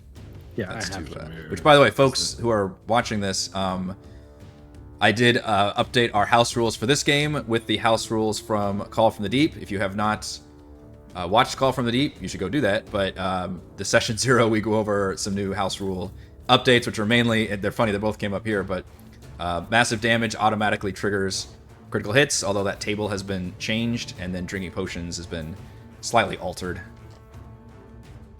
I'm gonna stay on the ground and I'm just gonna army crawl. Or scramble on my feet, basically. I've got 30 feet, so that's 15 feet Okay. of me scrambling toward them, and I'm gonna cast Vicious Mockery at number 4, the one that just hit me. You don't see it too often where players, if they're engaged in a ranged fight, think to drop prone. And it says, or I'll say, you better scratch me. Wait, sorry, which one are we targeting? 4, the one that just hit me. Okay. Well, I got the crit off. I think that's, let's see, yeah, it's 60 feet. Damn it. Okay. That one okay. is your worst nightmare. Super Skeleton rolled back-to-back nat 20s, by the way. Holy crap. That's my turn. It's just glows pure death for you. You get a whiz save. I'm all right. Oh yeah, you can repeat frighten. the One's wisdom frightened. save to Thank you. cure your frightened effect. I don't have high hopes for this. All right, what are your good stats again? You are still frightened, but like I said, technically, you're more like anxious, I guess, now, because like your fear just disappeared before. You're like, oh shit. Yeah. It's almost better to see the thing than not see the thing. That it's The whole thing's just bad for Bahn right it's now. bad for Bahn. Yeah. Go back to chatting with the court lady. That was a better scenario. My roll 20 is also lagging. I don't know if you guys can see if it still circles around Bahn or if it's around the shadow like it should be, but or the skeleton. There it goes. Okay. Now it is. Yep. Yeah, roll 20 just lagged for a second there. 15, 20, 25, 30, 5, 10, 15, 20, 25, 30. All right, the only one this one can hit is either Alaric or Io from this distance. So we'll do Token Fate. Let's see if I can actually hit Alaric with the finger guns. 19? I will cast my Aegis and not be hit. I'll take it up my armor class up to 20. Okay. Magic comes up So and AC, deflects. yep. I put my own shadows around and just kind of absorb it. Okay. At the end of the round, you all see another hail of arrows. Io and Alaric, especially, you all can definitely sense that the figures are pretty close to the trees to the north as a just firing off volley of arrows. And it freaks you out because they're coming, like, you're engaged with this creature who's, like, looming right there, and all of a sudden these arrows, like, pepper it and deal a pretty solid amount of damage to the creature, and several arrows stick out of it, but appears more annoyed than anything else. Lucian.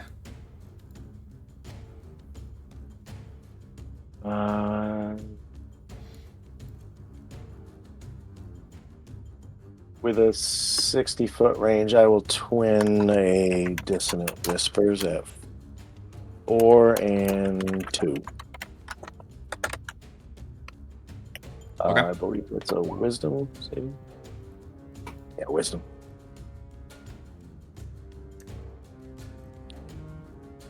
Okay. Go ahead and give me the damage. Thank you. Yeah, 11. Let's see, 15. Ranges 11. Half as much damage. Wisdom is a fail for both of them.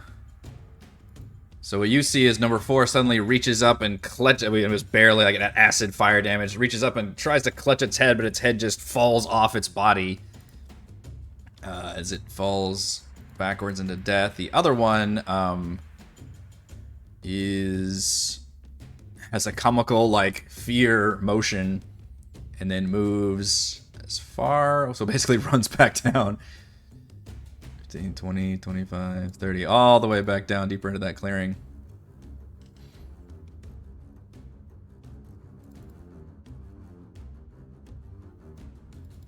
Yep.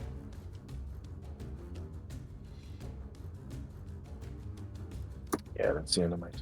All right, Io, I think you are prone next to one of these glowy skeletal beast creatures. Oh yeah, I forgot I was prone. Well, I will stand up. And I'm going to cast Moonbeam.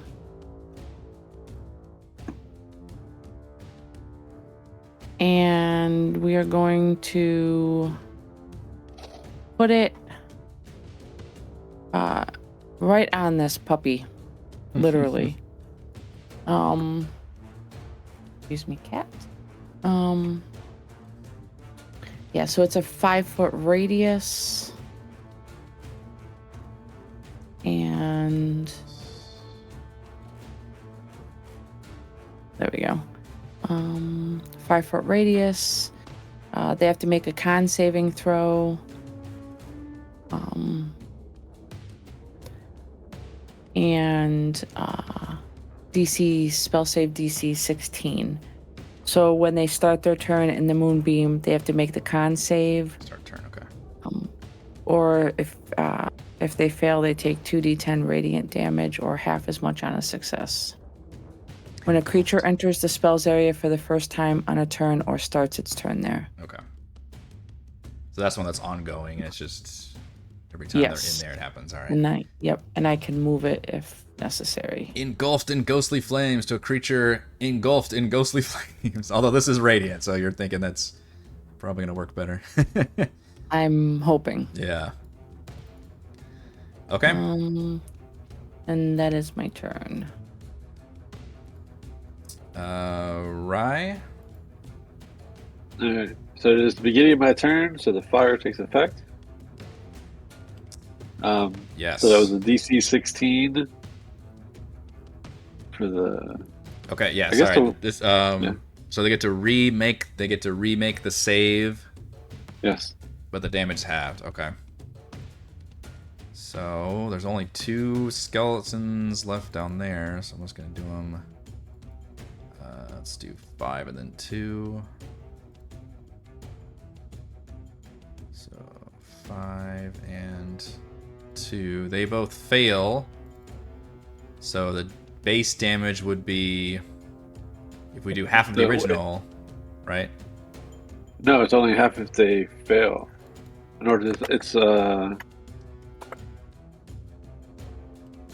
as I read it. Yeah, scroll back up. Spell must succeed There's on a the lot that happened. saving throw or take half of the spell's damage, meaning that they would take the full damage. Succeed on the same saving throw at the start of your next turn. Take half of the spell's damage. Okay. So they fail, so that's 29. They take again. Yes. Really? Succeed or take half.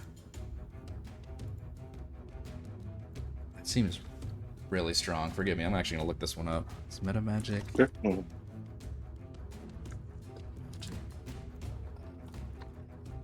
Lingering injury. Oh, sorry, lingering spell.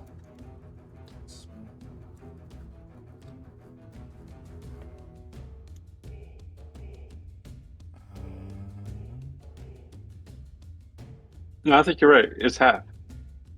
Could they succeed or take half of the spell's damage? They failed, therefore they take half. It's badly worded, yeah, which is why I was trying to check. Yeah. It just seems like it would be too powerful if you were literally able to do it twice in Correct. succession. Yeah. So I'm thinking the way they Strength, balanced. yeah. Yeah, I'm thinking the way they balanced it to say, okay, it'll happen again, but with the maximum of half of the original damage. Right. Or nothing, right? Yeah. Because if they succeed a second time... Right, because it doesn't even say... Yeah, if they succeed a second time, they would take no damage, I think. Yeah, because they have to actually fail it. Okay. I was reading it like Joey from Friends, like heads you win, tails you lose. So they both failed, so they would both take the half damage, which was, 14, I 14. guess. But you've discovered they are fire resistant, so they actually take half of that. Right. Which you would not know unless you attacked them with fire, because they really don't look like they'd be fire resistant.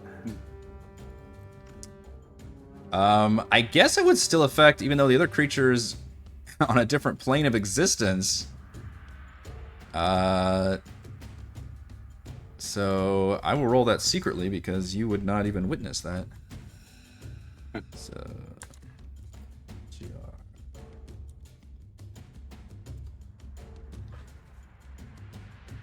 Okay.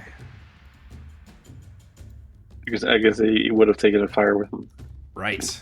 So you're pretty sure that happened, but you do not get to bear witness to the effects of the one that's not there. Both skeletons that are still alive down there, look extremely injured, though. Okay. I'm going to... because I guess I wouldn't have picked up on them, having that problem. So I'm going to firebolt the closer one. Or do you care? I mean, exactly. It may. I mean, I could let you roll a check if you want to try it, because these creatures may be unknown to you, so yeah, you may not be able to pick up on that. But I mean, we do have house rules for. Well, I would have heard them screaming with the fire because they did take damage, but I don't know if I would have known whether or not their screams would have been extra loud or lower. I picture you holding up that medical chart with the smiley faces to the skeletons. You're like, all right, point to your pain level that you're getting with this fireball right now. Are you a 3 or a 6? Oh, you're a 3. That's not good enough. Yeah, so I need you like a 9. Exactly. So I would not have known. So I would firebolt the closer one. I respect it. I think I hit the one. 28. You guys are definitely not missing. Yeah. For 4 whole damage. Not your best damage. 2 twos. Yeah, just a little bit. You get ready with this awesome bark, and it's like. Bond screams on the ground just as you go to let it go. Fucks up your aim. Shot goes sideways. Your crying is so loud. Could you please whimper a little softer? Your death throws are really fucking up my vibes here. Alright, I got a bunch of dead creatures I gotta delete off the board here. Oh wait, I get a whiz save. Yes, repeat for the fear. Yeah. Okay, you are no longer frightened, which is good timing because this creature is about to emerge. Ooh, you are all just about equidistant from it as well. These things are necessarily super intelligent.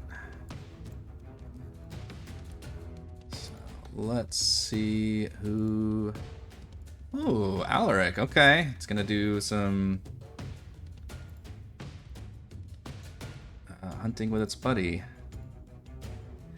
So this one will have to use a bonus action to emerge from the ethereal plane.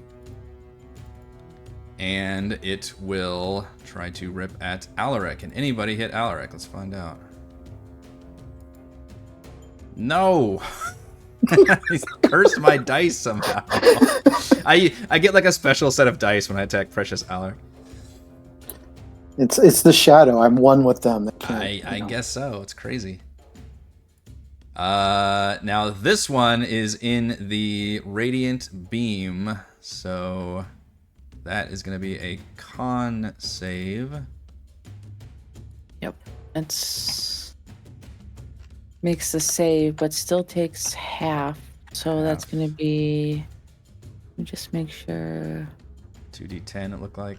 Unless Yeah, you. 2d10. Okay. So let me. Nope.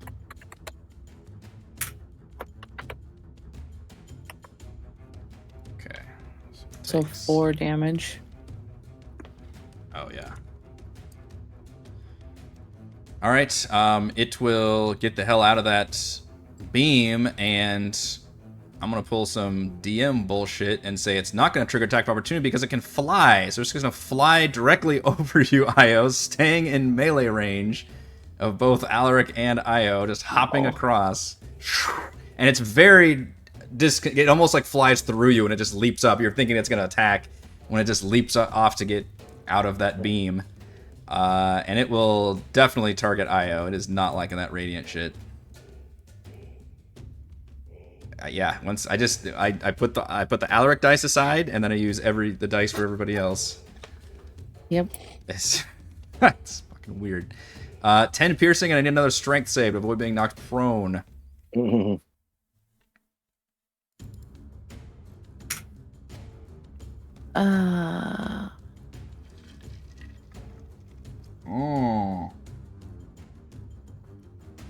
Also a con save because I damaged you while you're concentrating. Yeah. Now you get the joy of the spellcaster.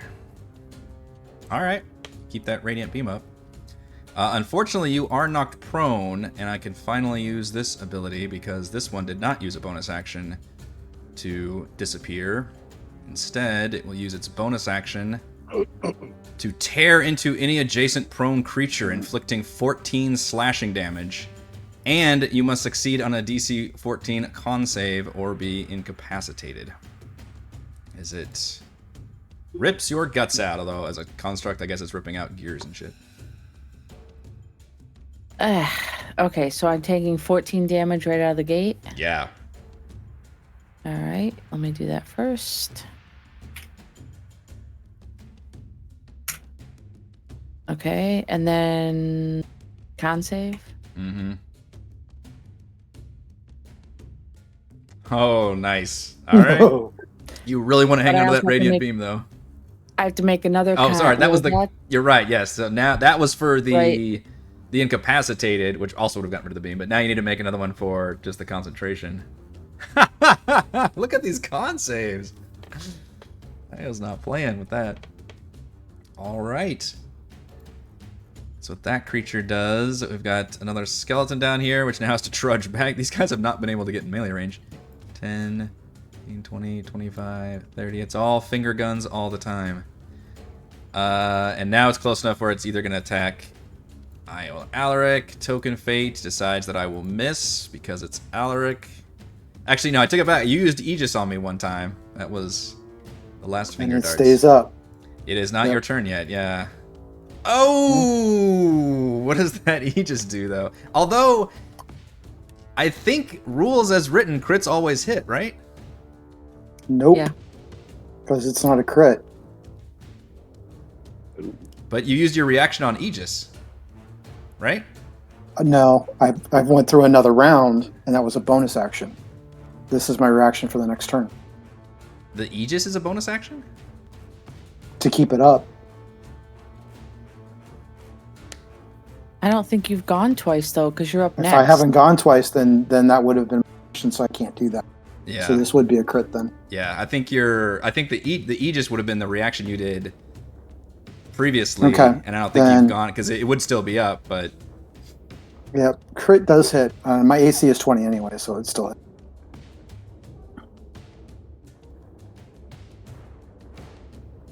uh 14 damage. And that's, well, 13 because necrotic's coming Oh yeah, out. that's true. You've got the last two numbers are both necrotic. Okay, so 8, so 4, You'll have to math 10 that one points. out. 10 points. The necrotic resistance. And then I need a DC 12 con save to avoid the shadowy aura that I've not been able to take advantage of. Alright, you rebuff it. You said 10 points, but you don't mean taking 6, right? It's 5 plus 1 piercing, so that's 6. And then 6 plus 2 necrotic would be another, No, half of yeah, that. 10, Right? that's 10 points Resistance. total. Yeah. Hang on. Yep. Yeah. Oh, that was a crit, so it does trigger the massive damage. Oh, great. Take reactions.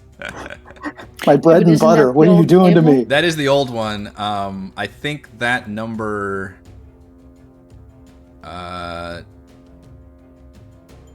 Let's see, which I guess doesn't actually show what you rolled.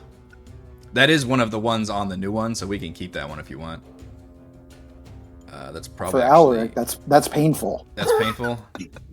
That's well, painful for Alaric. I'll let you tempt fate if you want to re-roll just a D10, and you'll have to take the new result. But we have to follow our. I'll stick with this. Okay. I'll take the known pain. I'll update that for next time. I forgot. I updated the house rules, but I didn't update that one macro with the new entries. All right, so no reaction. Yeah, you've got some good ass reactions too. Yep. It is your turn. Although it's until the end of So- their next turn. So I think it's because it's your turn next. So that's actually not too bad because this would expire. So the Lich Hound to my left needs to make a dexterity saving throw of a DC 15. As Alaric puts his fingers to his mouth and whistles. Oh, darn. Because that's what I was trying to do. Spectral Herd of Nightmares. That's awesome. Holy crap. 60. That's insane. It's like some Fantasia. Talk about some Fantasia shit.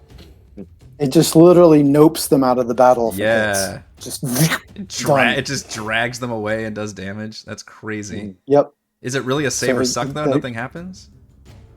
Yeah, if they make the save, it's done. It burns a fourth. Wow. Okay. level spell. Big risk, big If it reward, hits, I guess, it yeah. literally nopes. It literally nopes somebody out of the fight. Wow. And on this road, it would just go for a Yeah, solid that's minute true. dragging. You guys have exploited, I think, most of their saves now, but yeah, they've got some pretty good dexterity. So, rough round for Alaric finally. Yeah. That one's dead. We go to Bahn. He is really unsure of what to do. You're still frightened of this one here, I believe. Yeah, so I can't move any closer to it. Yeah. He's gonna cast Greater Invisibility on himself. I too can do the ethereal jaunt.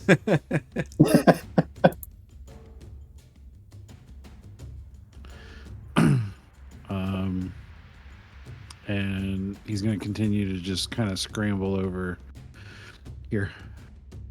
Bahn just disappears. Nopes out of it.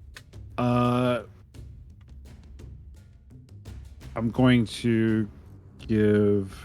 Pretty sure it's a bonus action to give Bardic. inspiration. Yeah. Yeah. And I'm gonna give one to Rye.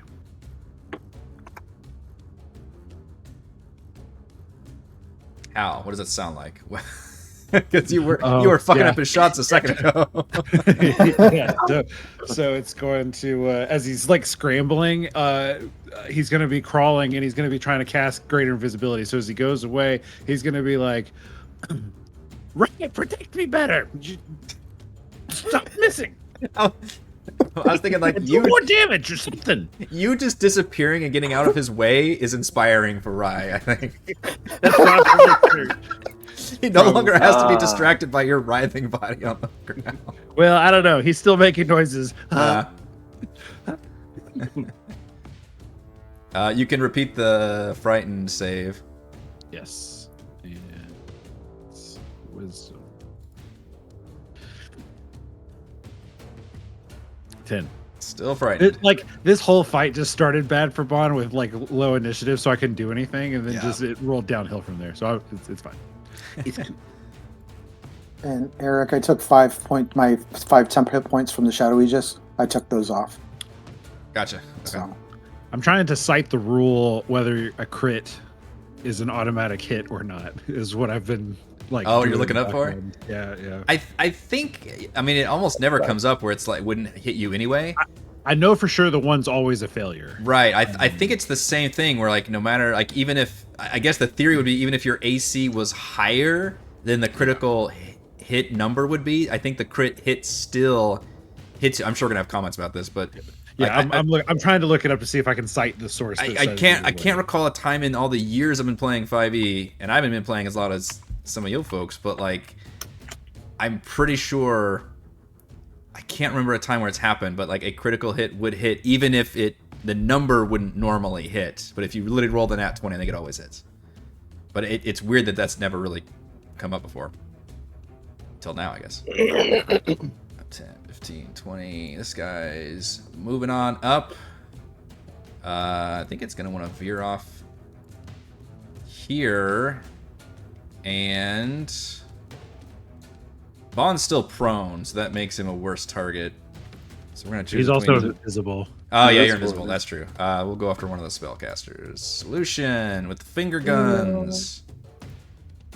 so all spellcasters. That's true. 14. It's funny with a spellcat, you just have to ask, like, do you want to take it, or do you want to yeah, I'll cast shield. Shield? Okay. I normally would have mage armor up, but I didn't. I didn't announce it. Alright, darts come flying in, but disappear amongst your magical shield, and then it is your turn. Oh, that was the end of the round also, so another hail of arrows come out and strike both of these Lich Hounds. Did I really just do that shit? There we go. Delete it. Go ahead and take your turn, Lucian. They get peppered by arrows and damaged, but they're still very nasty. Okay.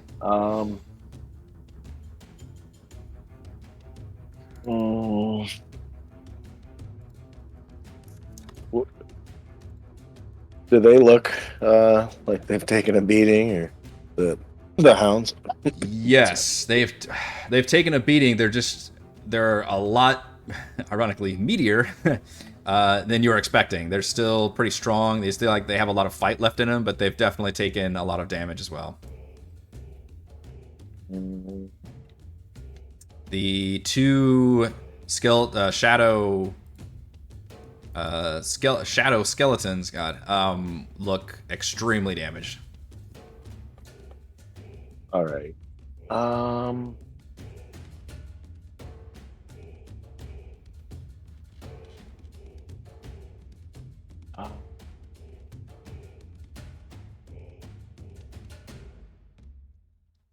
Yeah, I'll cast.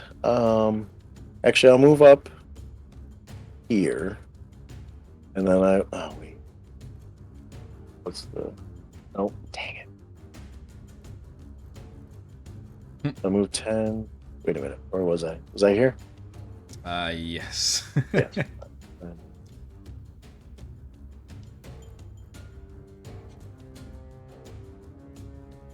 Uh, 30. I know that's dangerous, but I'm going to cast Thunderous Stampede Oh boy. on myself, Alaric, and Io. Targets move to 10 feet in a straight line.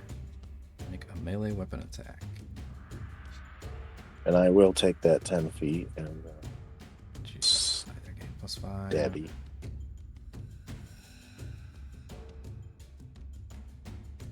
Or shove the target 10 feet. Okay. Yeah, let's go one at a time.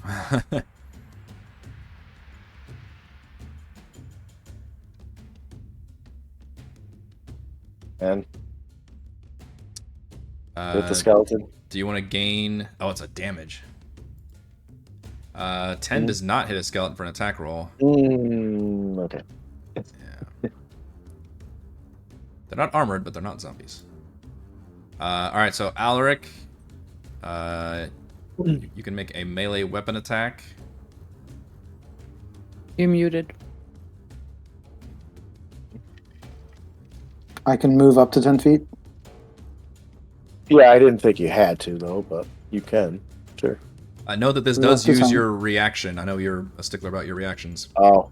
It does say targets... Shoot. He doesn't have reactions, does he? Well, he does now because he got hit with the crit right before his turn, and it said until their next turn, so they would have come back up. Gotta go. So I'm going to hit the guy to my right. Okay. Sticking with the pointy end. Does a 15 hit a Lich Hound? 15 does hit a Lich Hound. And you get For plus 11. 5 bonus on the attack damage, it looks like, so... Mm-hmm. 16. So that's 16. Pretty good hit. And can I dump my Channel Divinity into him again? As long as it doesn't take a bonus action or anything, then yeah, I guess so. No. Because it's technically not your hit, turn, you're using a so- reaction, but as long as it's just part of an attack, then yeah. Yep. When I hit with a melee attack, I can use it. So that's another 19 on top of that. So that's 25 points of damage total. And you don't roll for that, it's just calculated. Just straight up. There. So it's 5 plus twice my cleric level, which is 7. So that's 14 plus 5 is 19. Alright, now that Lich Hound's looking real nasty after that huge hit that Alaric makes and pours necrotic damage. You can see just bones like rotting and crunching. Its eyes start to like dim. And then Io can also do the same thing. You can do a melee attack using a reaction. Okay. And you could either gain +5 bonus on the damage or shove the target 10 feet. If it hits. So this is the one that is very wounded, or is it the one that's next to me? The one next to you is the one Alaric just hit with the big strike. So he's the one that's looking really hurt? Yes. Okay, so I'm going to try something funky. So I'm going to use my 10 feet to actually move on the backside of him. I'm going to attack him with my melee. Does a 13 hit? Does not. Damn.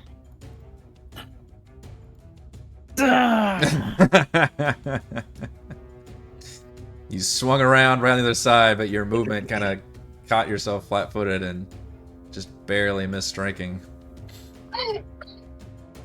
Oh, I have inspiration. I want to re-roll that. Might be a good time.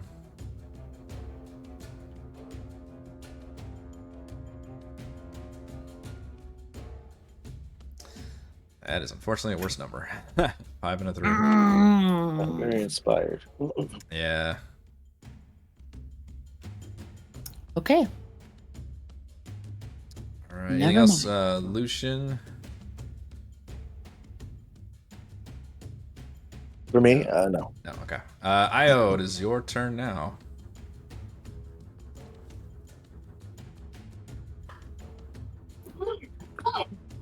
Yeah. Io is really upset right now. And so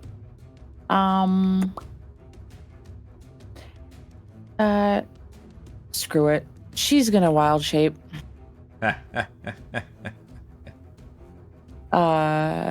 She's gonna wild shape. Let's see. They've said don't wild shape angry. If you can't wild shape angry, then why wild shape at all? Oh, you're already transformed. I am? Oh, I wonder if I'm transformed on another map somewhere. Oh, maybe. Yep. Oh, there it went. Okay. Okay. I know And the then one I just- issue I had, I didn't know what I did to the macro, but I duplicated this map for that other encounter, and that did. The macro freaked out for a second and like changed you into an elk automatically, so that probably had something to do with it. Okay. Yeah. So basically, yeah, I'm gonna wild shape as my bonus action, and I'm gonna attack. Oh, I don't have my character sheet open for elk. Sorry. The elk giant like that? It's a big Yes. fucking elk. It's a BFE. Yeah. Yeah, it's giant. I'm a it's not huge large. beast. I'm a huge Man, beast. Huge is the crazy. official classification. Okay. Yes. And I mean, elk. Now- Sorry, a normal elk, and I'm, from Texas. I don't see a lot of fucking elk, but like, humongously scary. Like, just you're just like, holy shit. I see more horses and cows all the time. So, like, what? I don't even know what a giant one would be considered, but like an elephant sized or something. Like, it would get ridiculous. Oh, it's literally a giant elk. I'm sorry. I Yes, messed it's up. literally. It's not just like, Yeah. oh, she's a big elk. No, she's classified as like Giant the elk. next tier of like a monstrously sized elk. yeah. Like, this does not occur regularly in nature, kind of elk. And since we clarified that I can't use hooves unless the creature is prone, does a 14 hit? 14 does hit, which means you found its AC, because a 13 did not. Great. 12 bludgeoning. All right, now I think I know the answer to this, but are your druid wild shape attacks count as magical? I believe at this level, yes. Right? Level 8? I think so. I think it's like 5 all or your 6. attacks are magic. Yeah. I get that, yeah. Okay. Pretty sure. Does full damage. This thing's looking real bad. So now what I'm gonna do? Does that knock them prone? I mean, there's... No, any I kind of have to combo? charge them to be Oh, able to that's right. knock them prone. Okay. But since I now have my new mobile feat, I can move myself into a position that I could potentially take advantage of that over here. And I do not provoke opportunity attacks. Okay. If I move myself down here, Your wild shape is magical against CR 1 or lower. Are you a Moon Druid? Yes. Primal Strike at level 6. Your attacks in beast form count as magical for the purpose of overcoming resistance and immunity to non-magical attacks and damage. Oh, it's specifically a Moon Druid thing. Okay. Yeah. I guess it makes sense. They're about the wild shapes. When you move out of the way, you hear a general affirmative and sighs from the many archers who were shooting things that you turn into an elk to block them for a second, and you move out of the way. Yep. Which they have been doing work. I've been, these arrows have been peppering, especially these two big creatures, continuously. That is my turn. All right. Yeah, because moving the thing is a bonus action, right? The radiant moonbeam thing. Yeah. Yep. All right, Rye. Alright. Rye is going to cast Frenzied Bolt.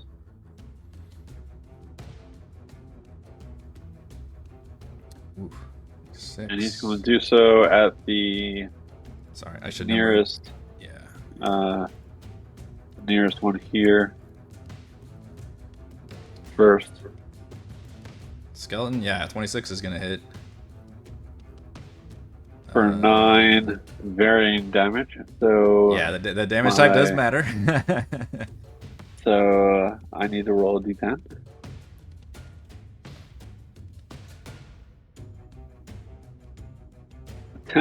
Which is thunder.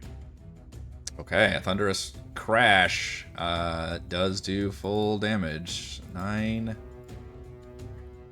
sound damage to the skeleton. Rattles the bones. It looks really fucked up now, just barely holding it together. Because it was odd, because I rolled a 17 on the dice, it moves to another target of my choice within range that has not already been targeted, requiring a new spell attack. So I would like to attack this one. They're pretty good about getting at least one jump from that thing. And I'm going to cast it, and then I'll roll the number back in my spell thing. 20 does hit. Lich Hound. Of varying damage. Of varying damage. Roll. This is so much work. Alright, a 7 and a 7 is poison damage. Oh, that is not one you wanted. Undead don't give a shit about poison damage. That is a bummer. I also don't give a shit. And my dice was 11.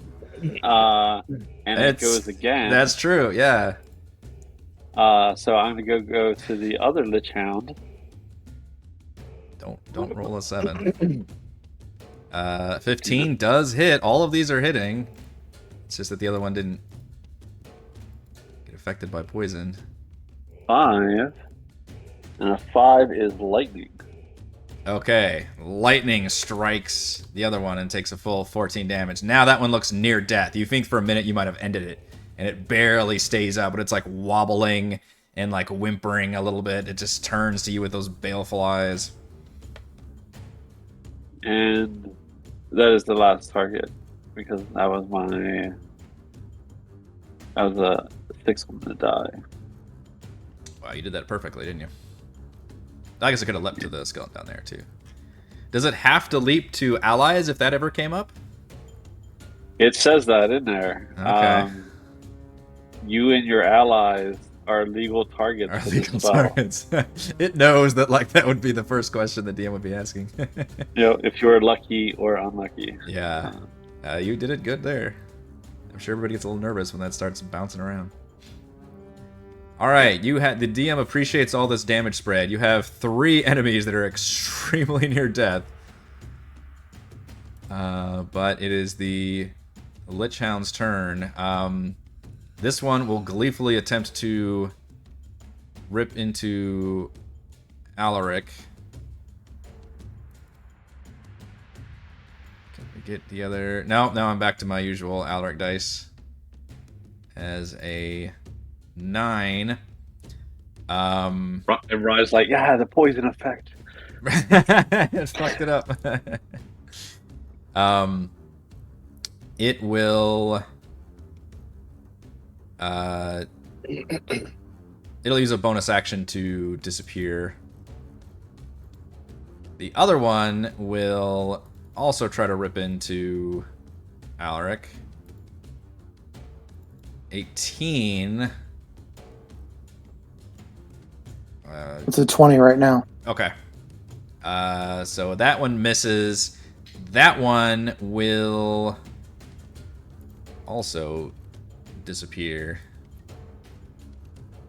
And you see it like just shimmer and just be gone for a moment. I think they're afraid of me. Clearly they fear. Nobody's got the shadowy shit around them. Let's see. 15. Well, I do, but it's my own. Right, yeah.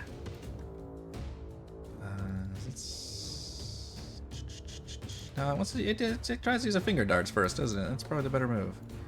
Token Fate, Alaric. It's gonna try to finger dart you before it moves in. 23. Attack rolls have escalated. That's 6 piercing and 6 necrotic. So I think that's 9 for you, and I need a con save.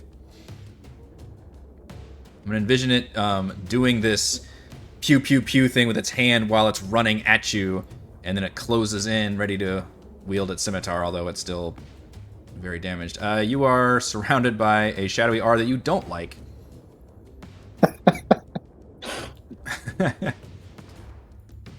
But then it is your turn. So the total of 9 adjusted for the...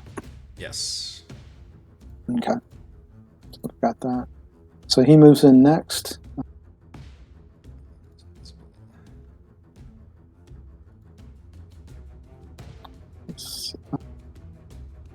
Check.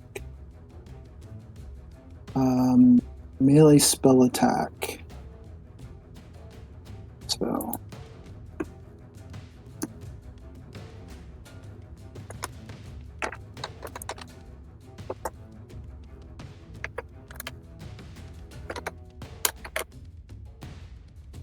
I'm trying all the new spells tonight. Yeah. First battle at level 8. Oh, geez. Yeah, not working. Reach out and try to grab a hold of him, but I can't get him. Oh, see, you made not 1 on the attack roll. Yeah, that's not great. Mm-hmm. Yep. So, doing all these lovely spells and... Yeah. It's a Shadow Realm, man. It's just kind of fucking you up. Everything's a little weird. It's all hazy. And I will yell out using... Well, no, I can't. Bardic Inspiration I can't do because I'm using that to keep the shadow up. So, I am done. Visible and Frightened Bahn. Actually, not Frightened right now because it disappeared. Dust off. Oh. That changes a little bit of my plan. If I'm not frightened, then I'm going to run up toward this one and stab it. Which I'll have advantage because I am invisible. I would say so. 25 to hit. Will hit, yeah. Did you say these are one of the ones that look kind of hurt? Pretty much everybody looks pretty damn hurt right now. Okay, I'm not going to use Psychic Blades then. I'm just going to do the damage. 5 piercing, I'm assuming that's reduced. With a mundane rapier, yeah. You want to pour some Psychic Blades in there? Yeah. I'll do it. I'll spend it.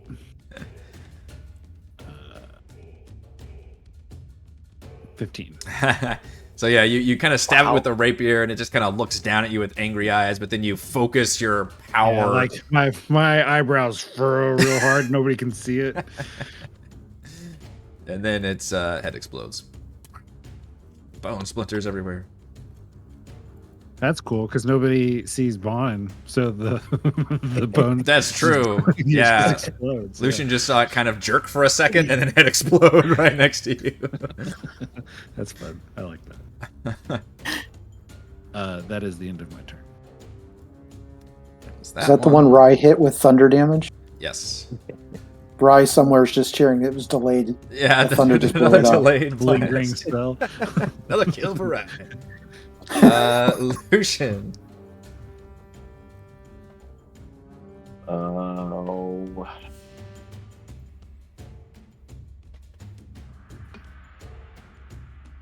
Yeah, let's do Ray of Frost.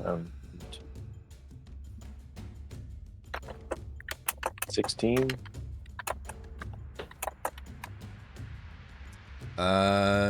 Yes. 10 cold. Okay. That plus the hail of arrows I forgot to mention for the end of the round annihilate this skeleton. Now you're in an awkward mix where you know that there's ghost skeleton dogs somewhere, but Yeah. they're not even invisible. They seem to be teleporting between different planes of existence.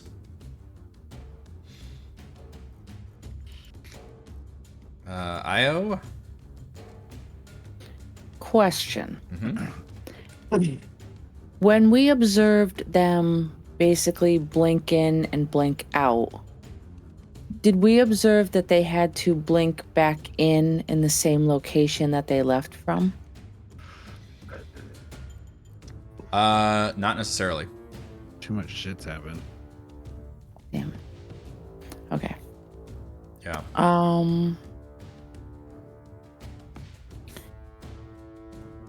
Well, you ruled it that I can move that moonbeam even in wild shape form, right? Once it's up. Sure. Yeah, you concentrate. Okay. Yep.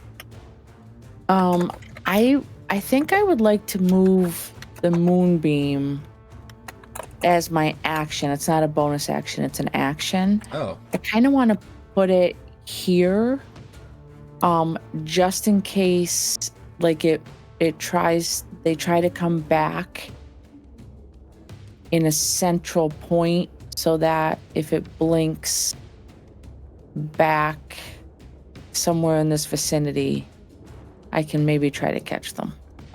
You have noted that when they blink back like right next to somebody ready to attack. Oh. That is something you've well then- observed a couple times. Okay. Then I think, well, I have no idea Bahn's there, actually, because he's invisible. This is true. So, I would slide it over, then put it next to Alaric. Okay. In case they get back and try to attack him. And then that... Better than what I thought you were going to say. But it's better than what I thought you were going to say. Right, last saw Bahn. Put it on top of Alaric. That would be the way to maximize. On top of... Yeah. And then Come at I'm me. going to myself... I'm going to position myself here so that if it does come back in this general area, I'm also in position to take the brunt of it. Okay. Hopefully. That's going to be my turn. Okay. That's full action move. Moonbeam, damn. I did not know that. Yeah. So Rye, same situation. You know that they're out there, but they're not visible at the moment. So I'm gonna hold my action to, as soon as I see them, firebolt the first one I see. Okay. Now I'm gonna rule that the Lich Hounds, they don't know where the Moonbeam is. They can't detect that on the ethereal plane. So we're gonna leave it up to the dice. So Io, I'm gonna have you roll a 1 D20, and if it is a, I guess we'll treat it like a death save, or if it's, well, how do you want to? I basically want to do a 50% chance, is what I'm saying. That either they appear, one of them, and we'll do it for each one if they appear inside of the moonbeam or not. So what is that? A 11 to 20 would be they. We'll do it for your benefit. So 11 to 20 means they do appear in the moonbeam, so you want to roll high. And if it's a 1 through 10, then they don't appear in the moonbeam. Okay. And I'm saying right now they both go next, so. Okay. So that one doesn't. And that one does. Okay. So the first one, and honestly it'll be pretty much up to token fate on where. So this one doesn't, so it could really go anywhere. In fact, since it doesn't, we won't target Alaric. We'll target Io or Rye. I think they're the next closest. All right, so the one that doesn't is going to appear next to Rye, which that's going to kind of fuck up your attack, Rye, because it's going to appear in melee right next to you. So you get to get your attack off before it attacks, but you have disadvantage unless you have something that... Can I restore balance and undo that disadvantage? Yes, I haven't so seen cool. you pop that one out in a while. Yeah. I love when you do that. So fun. Fucking Oh, Bahn just sorry, whispers DM. that right next to you, even though you cannot see him at all. I love when you do that. I love when you do that. The fuck are you?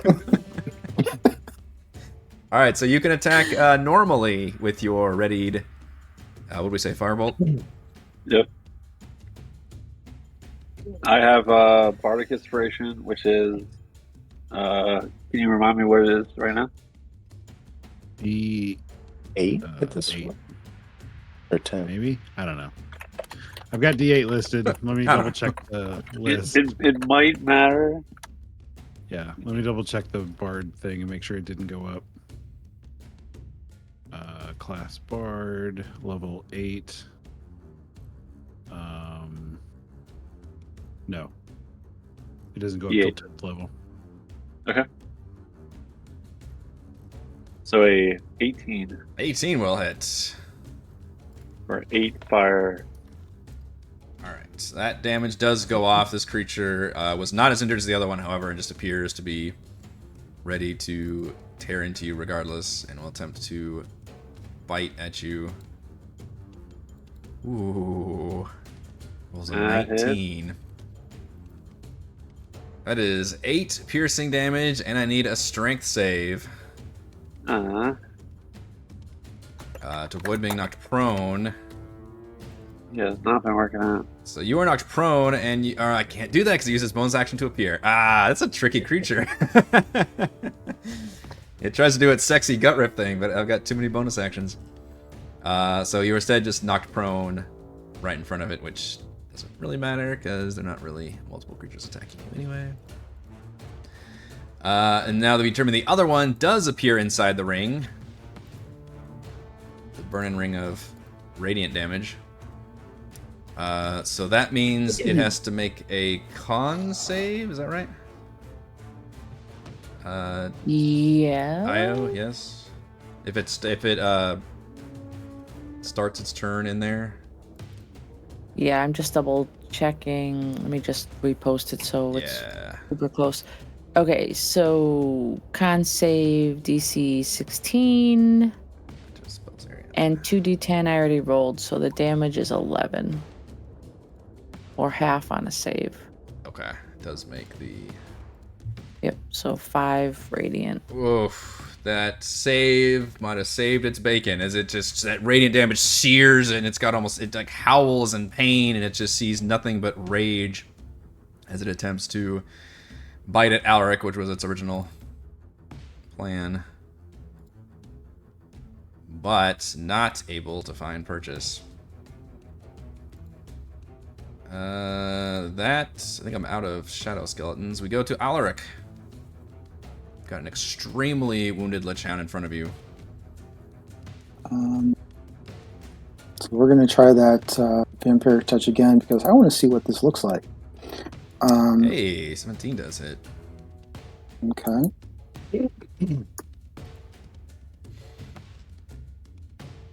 Target takes 3d6 necrotic damage, and you gain hit points equal Oh to man, half you the rolled amount a of 7. necrotic damage. Oh, that's brutal.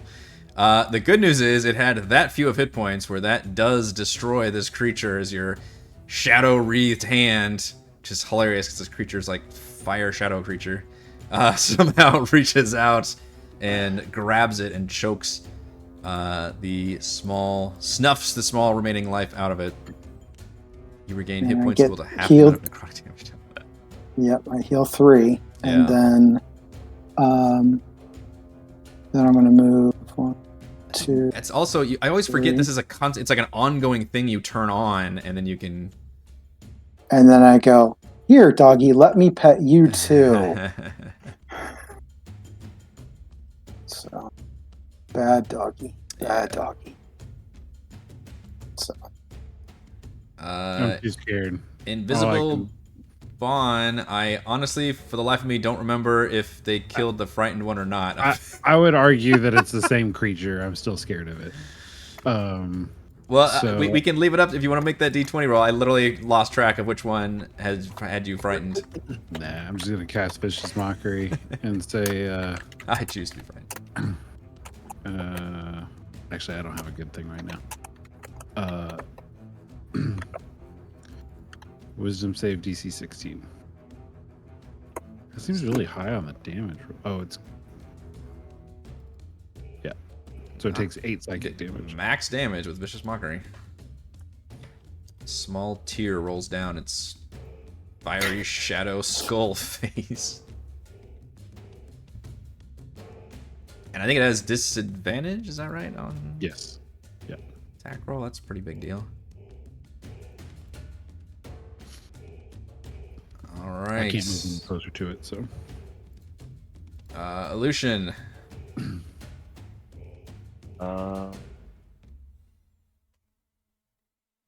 Let's go with another Ray of Frost. Oh, and that was the end of the round. So you see another hail of arrows coming, and now this creature is looking really messed up. 16 does hit. I believe it's 16. Yep. Yeah. 13 cold is fantastic, slowing this creature down, and frost starts creeping along, all of its bones starting to crack. Looks like it is not long for this world.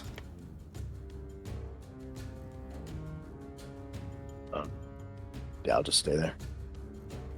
Alright, Io Elk. Okay, Io Elk would love to know if she could position herself. Please accidentally trample Bahn. This is going to be amazing. You don't know where he is? I don't know where he is. But what I am... You have to go around your own moonbeam, right? That's the thing. is you Yeah. have to. I do. Well, I mean, actually, no, I can drop Moonbeam. Yeah. It's Good, a free but why action would to you? drop because there's no other combatants on the field. Yeah. So why would I waste movement to walk around it, to be honest? Yeah. But it doesn't matter because my question was more regarding the fact that this creature is smack dab between two of my allies. My goal is I want to charge it, but if I can't charge it, then I'm going to just approach it and do a ram attack. I'd like to charge it, yeah. It's still a medium-sized creature, so I think you can charge it without any huge issues. In fact, I mean, the way they're positioned, it's not even necessarily blocking your point of attack. Okay, because it says, I'm just going to post this so that you can see it. It says if the elk moves at least 20 feet straight toward a target, then hits with a ram attack on the same turn. The reach for a ram attack is 10 feet though. So that's why I'm double checking that. Oh, okay. So I wanna charge it and then hit a ram and see if I can do extra damage and knock it prone. Sure. I mean, your Okay, so attack. Moon. This thing is so wounded, your attack may just kill it outright, too. Okay, so Moonbeam drops, so Okay. I don't even really have to worry about navigating around it. And if I can charge in a straight line, because it's got to be a straight line, Yeah. and get to here, I can still attack it Yeah. without harming my It's just allies. randomly So- just right next to Bahn. I'm gonna roll a dexterity saving throw. If I roll a 1, I get hit. Okay. Also, okay, I didn't roll a 1. And I wasn't trying to metagame because I would have dropped Moonbeam to Yeah. not Yeah, have to no, nobody's accusing you. maneuver around Now, it. if Bahn was over a couple squares, then we'd be having a different conversation, I think, about this. And I would have run him over. I'm sorry, Bon, but so I'm too close to this ram attack. Also, yeah. Thread in the needle. so I rolled the 17. That will hit. threading the needle. Okay. Give me the so damage on the ram attack first, yeah. Okay. So that's 13 bludgeoning. Okay. And then it's an additional Whoa! max damage on the charge. Yeah. That you come charging at this creature, all very pissed off, and absolutely just knock it, blast right into it, and it goes flying into the nearest tree and just explodes along the tree. Just bits of shadow, gunk, and skull everywhere. And you No, actually this goes right through. In Where'd it go? my mind, I probably right before, like, as I dropped the moonbeam, I probably would have telepathically like said to everyone, "Brace yourselves," and then like, take off. You actually hear a little bit of a cheer come up when you do that. Very impressive. In fact, I'll give you a point of inspiration for the point for the ending blow. And you see emerging from the north tree line is about half a dozen What? shadow fae, all putting their bows away, just kind of very cavalier attitude. And it takes you a moment to realize that their leader you recognize as the same. She is wearing a very nice cloak of elven kind. It's Rye's girlfriend. All right. Looks very familiar. Yeah, and you can see that they're all like cheering and clapping, but she's just kind of smirking. Says, I see you have returned to the Shadow Realm. Have not properly met the first time. My name is Selvin, and I've been enjoying your cloak very much, Rye. Yes, we know much about you and your group now. Word is traveling fast, even here in the Shadow Realm, of your exploits. Sorry about the little dust up there. We were just about to hunt some dead, and you all came along, and, well, I thought you would make just the perfect frontline forces. Saved us a bit of wear and tear. Glad to be of service. I'm What's sure the cloak looks better on you than me anyway. That's meat shields. Yeah, she nods. What brings you back here? I give her kind of the same story that we're, heading to a city in a quest to retrieve an archduke. Always on some grand adventures you are. Perhaps Thursdays are Thursdays. Perhaps I will have to make my way to the realm of light one of these days. It's good times up there. Says, but this cloak has proven a most excellent gift. I have risen far in my station, here at the courts. And I think it's only fair that I return the favor. And Rai, I would want you to always carry a bit of the Shadow Realm with you when you leave. And she hands you a censer, which is like a kind of a lantern designed to give off smoke and incense and stuff, kind of on a chain. And it is a censer of dark shadows.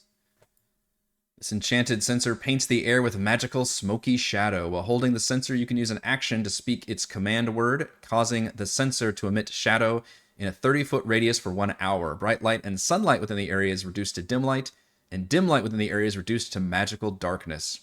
The shadow spreads around corners, and non-magical light can't illuminate the shadow.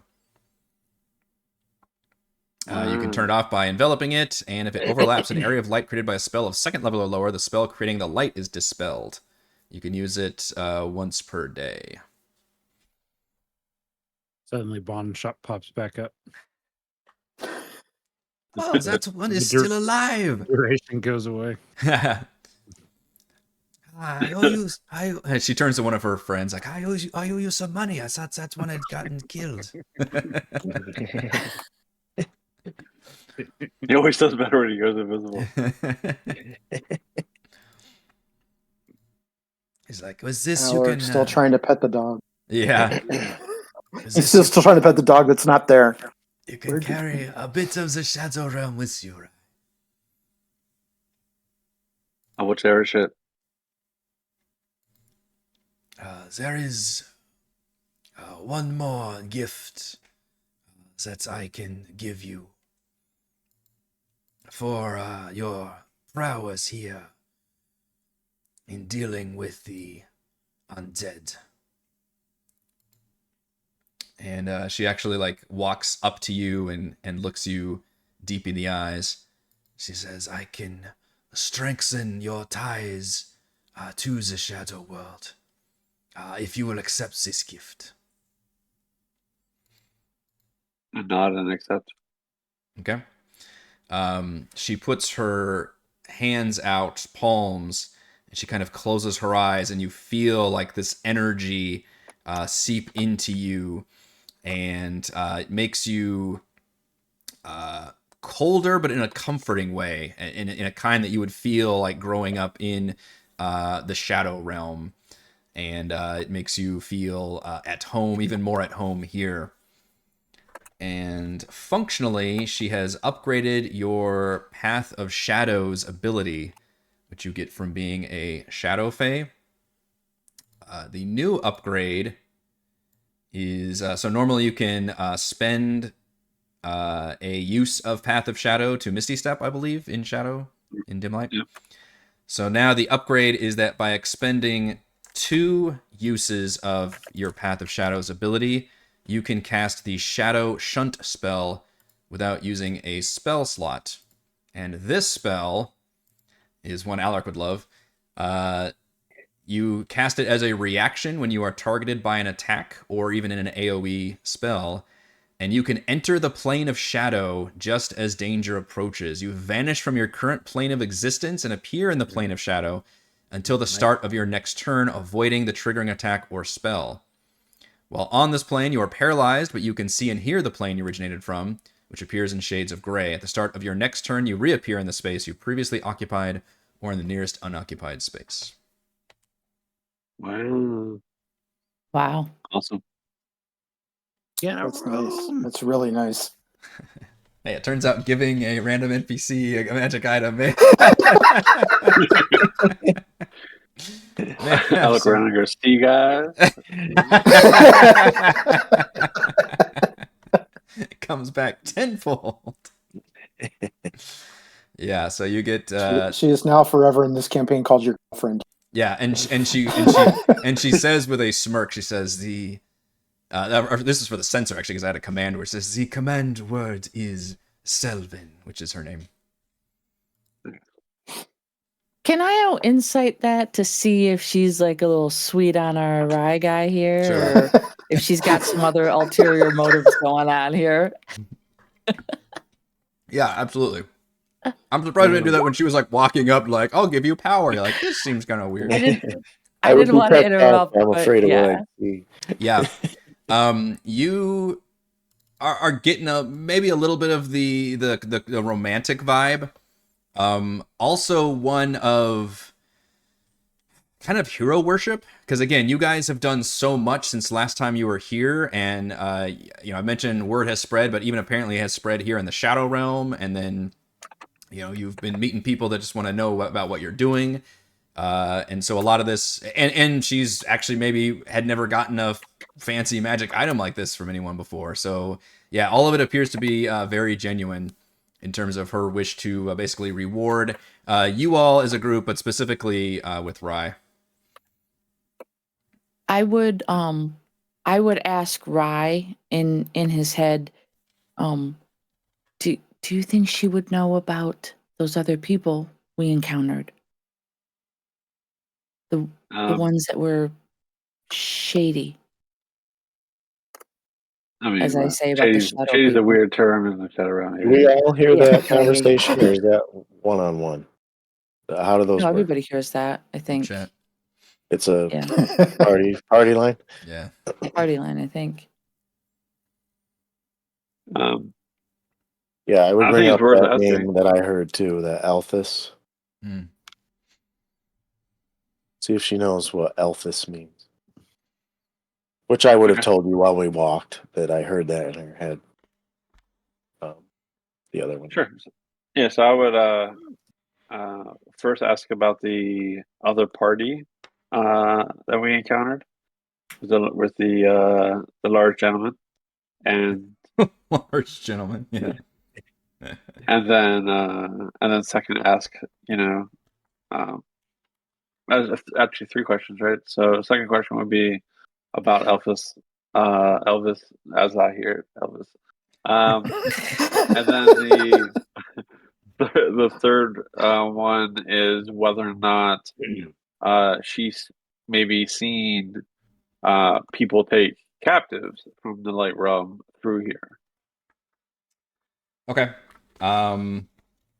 In regards to the other people, and you can even name drop Malia, because she did say, or Malia, she did say, introduce her name.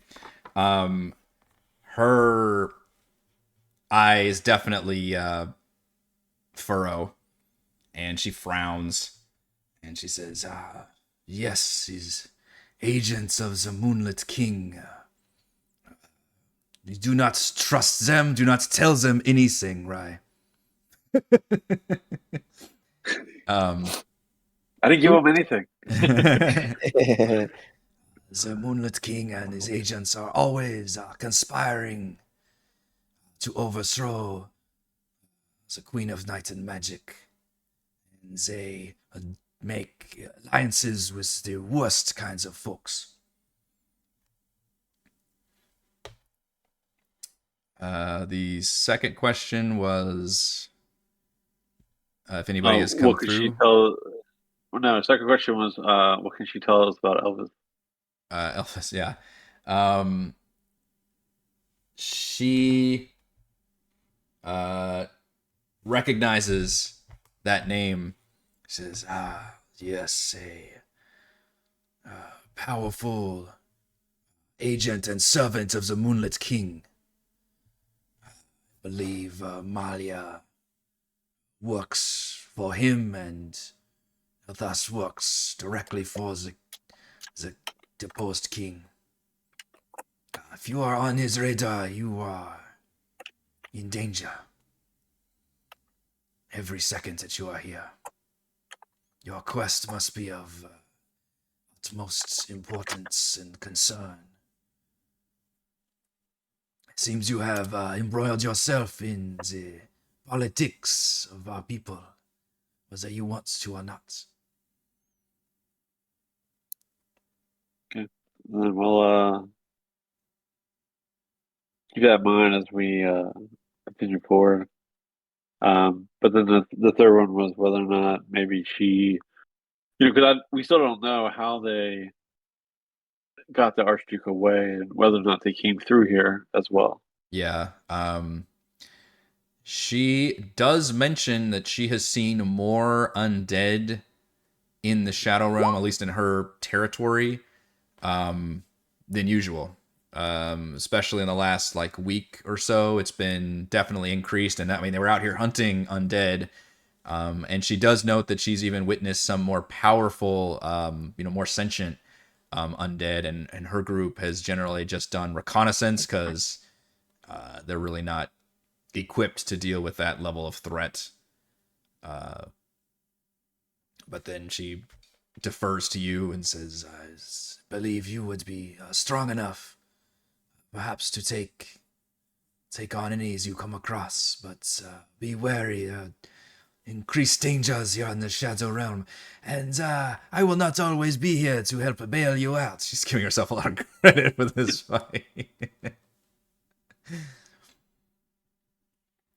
Yeah. But yeah, I asked questions, valid one. Do we still see the Raven? Are they is that Raven possibly spying on this conversation? How careful are we being? Yeah, the Raven's been following you pretty regularly. You don't see it right now, but there was also a lot of things happening in this battle, and you're not sure at what point it would have left the vicinity, but it is not around at the moment. Do you tell her about the Raven or no? Yeah. We mentioned that we've seen a Raven here and there. Not necessarily say it's been following us, but like it's always around. She frowns again, says, "Yeah, you are being hunted. You all are being hunted by Illness and his agents.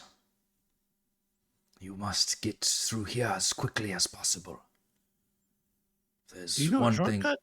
Yeah, there's one thing Elthis won't abide by. It is leaving the Shadow Realm.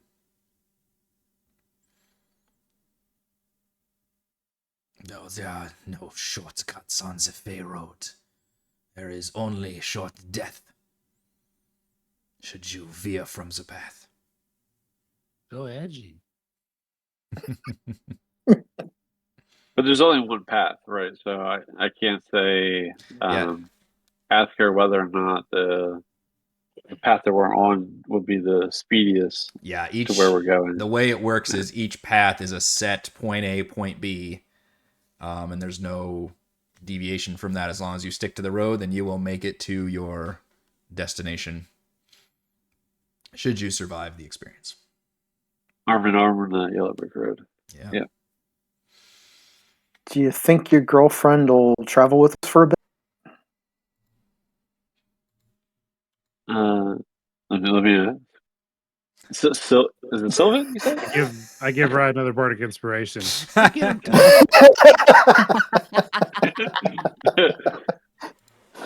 so How you Bahn. doing? Fingers to the hair, so twinkle in my eye. Yeah, I asked her what she's doing later and whether or not she'd like to come join us. Kind of help us out. what are you? Help us get through when are you getting off work? Is Bahn still invisible? No. I'm picturing like pushing Ryan like closer to her. What the? Yeah.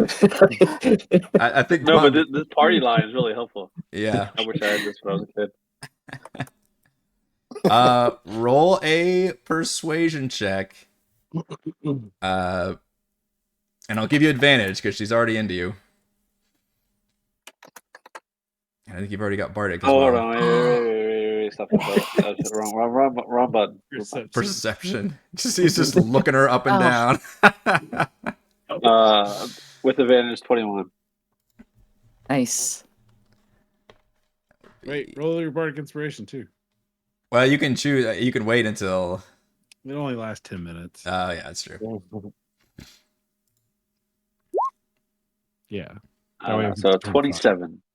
27. All right. I cannot beat that no matter what I roll on this thing. He is laying it on thick. He is really laying it on thick. I agree. I mean, that cloak really looks nice on you. Yeah. Wow, and she has a battle of wills right now too. I don't. Nat 20 technically is a instance exile. It's not an attack. Yeah. Changing that in the future. Yeah. But it is a absolute. The tension is just, you could slice it with a knife between these two. It is crackling with energy. And the others are, the other Shadow Fae around her are kind of looking back and forth with a lot of interest, elbowing each other.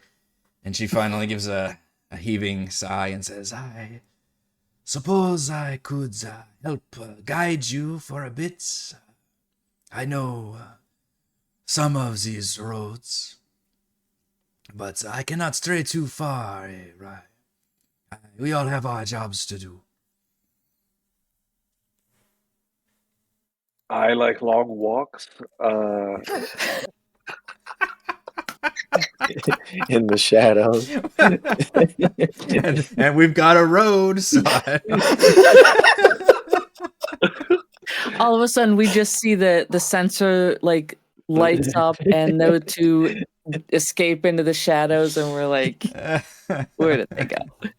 It's a literal fade to black. Yeah, the fade to black. The fade to shadow. I'm gonna have to give Rye a point of inspiration. He's feeling very inspired. And I think with that, we're gonna call it a session with you acquiring an ally and continuing along your path. You wager you are maybe about halfway through your journey, because we can montage you. This was the end of the second day. You can camp, and then we can start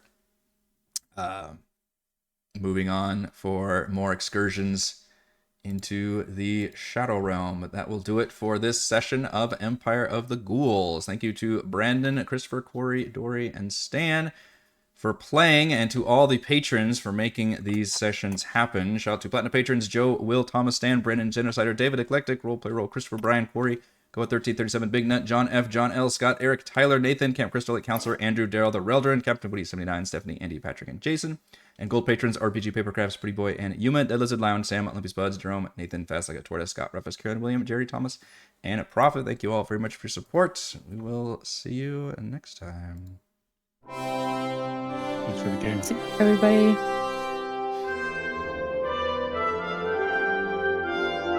The trumpet plays outside the tent where Rye. So, the weirdest romantic music.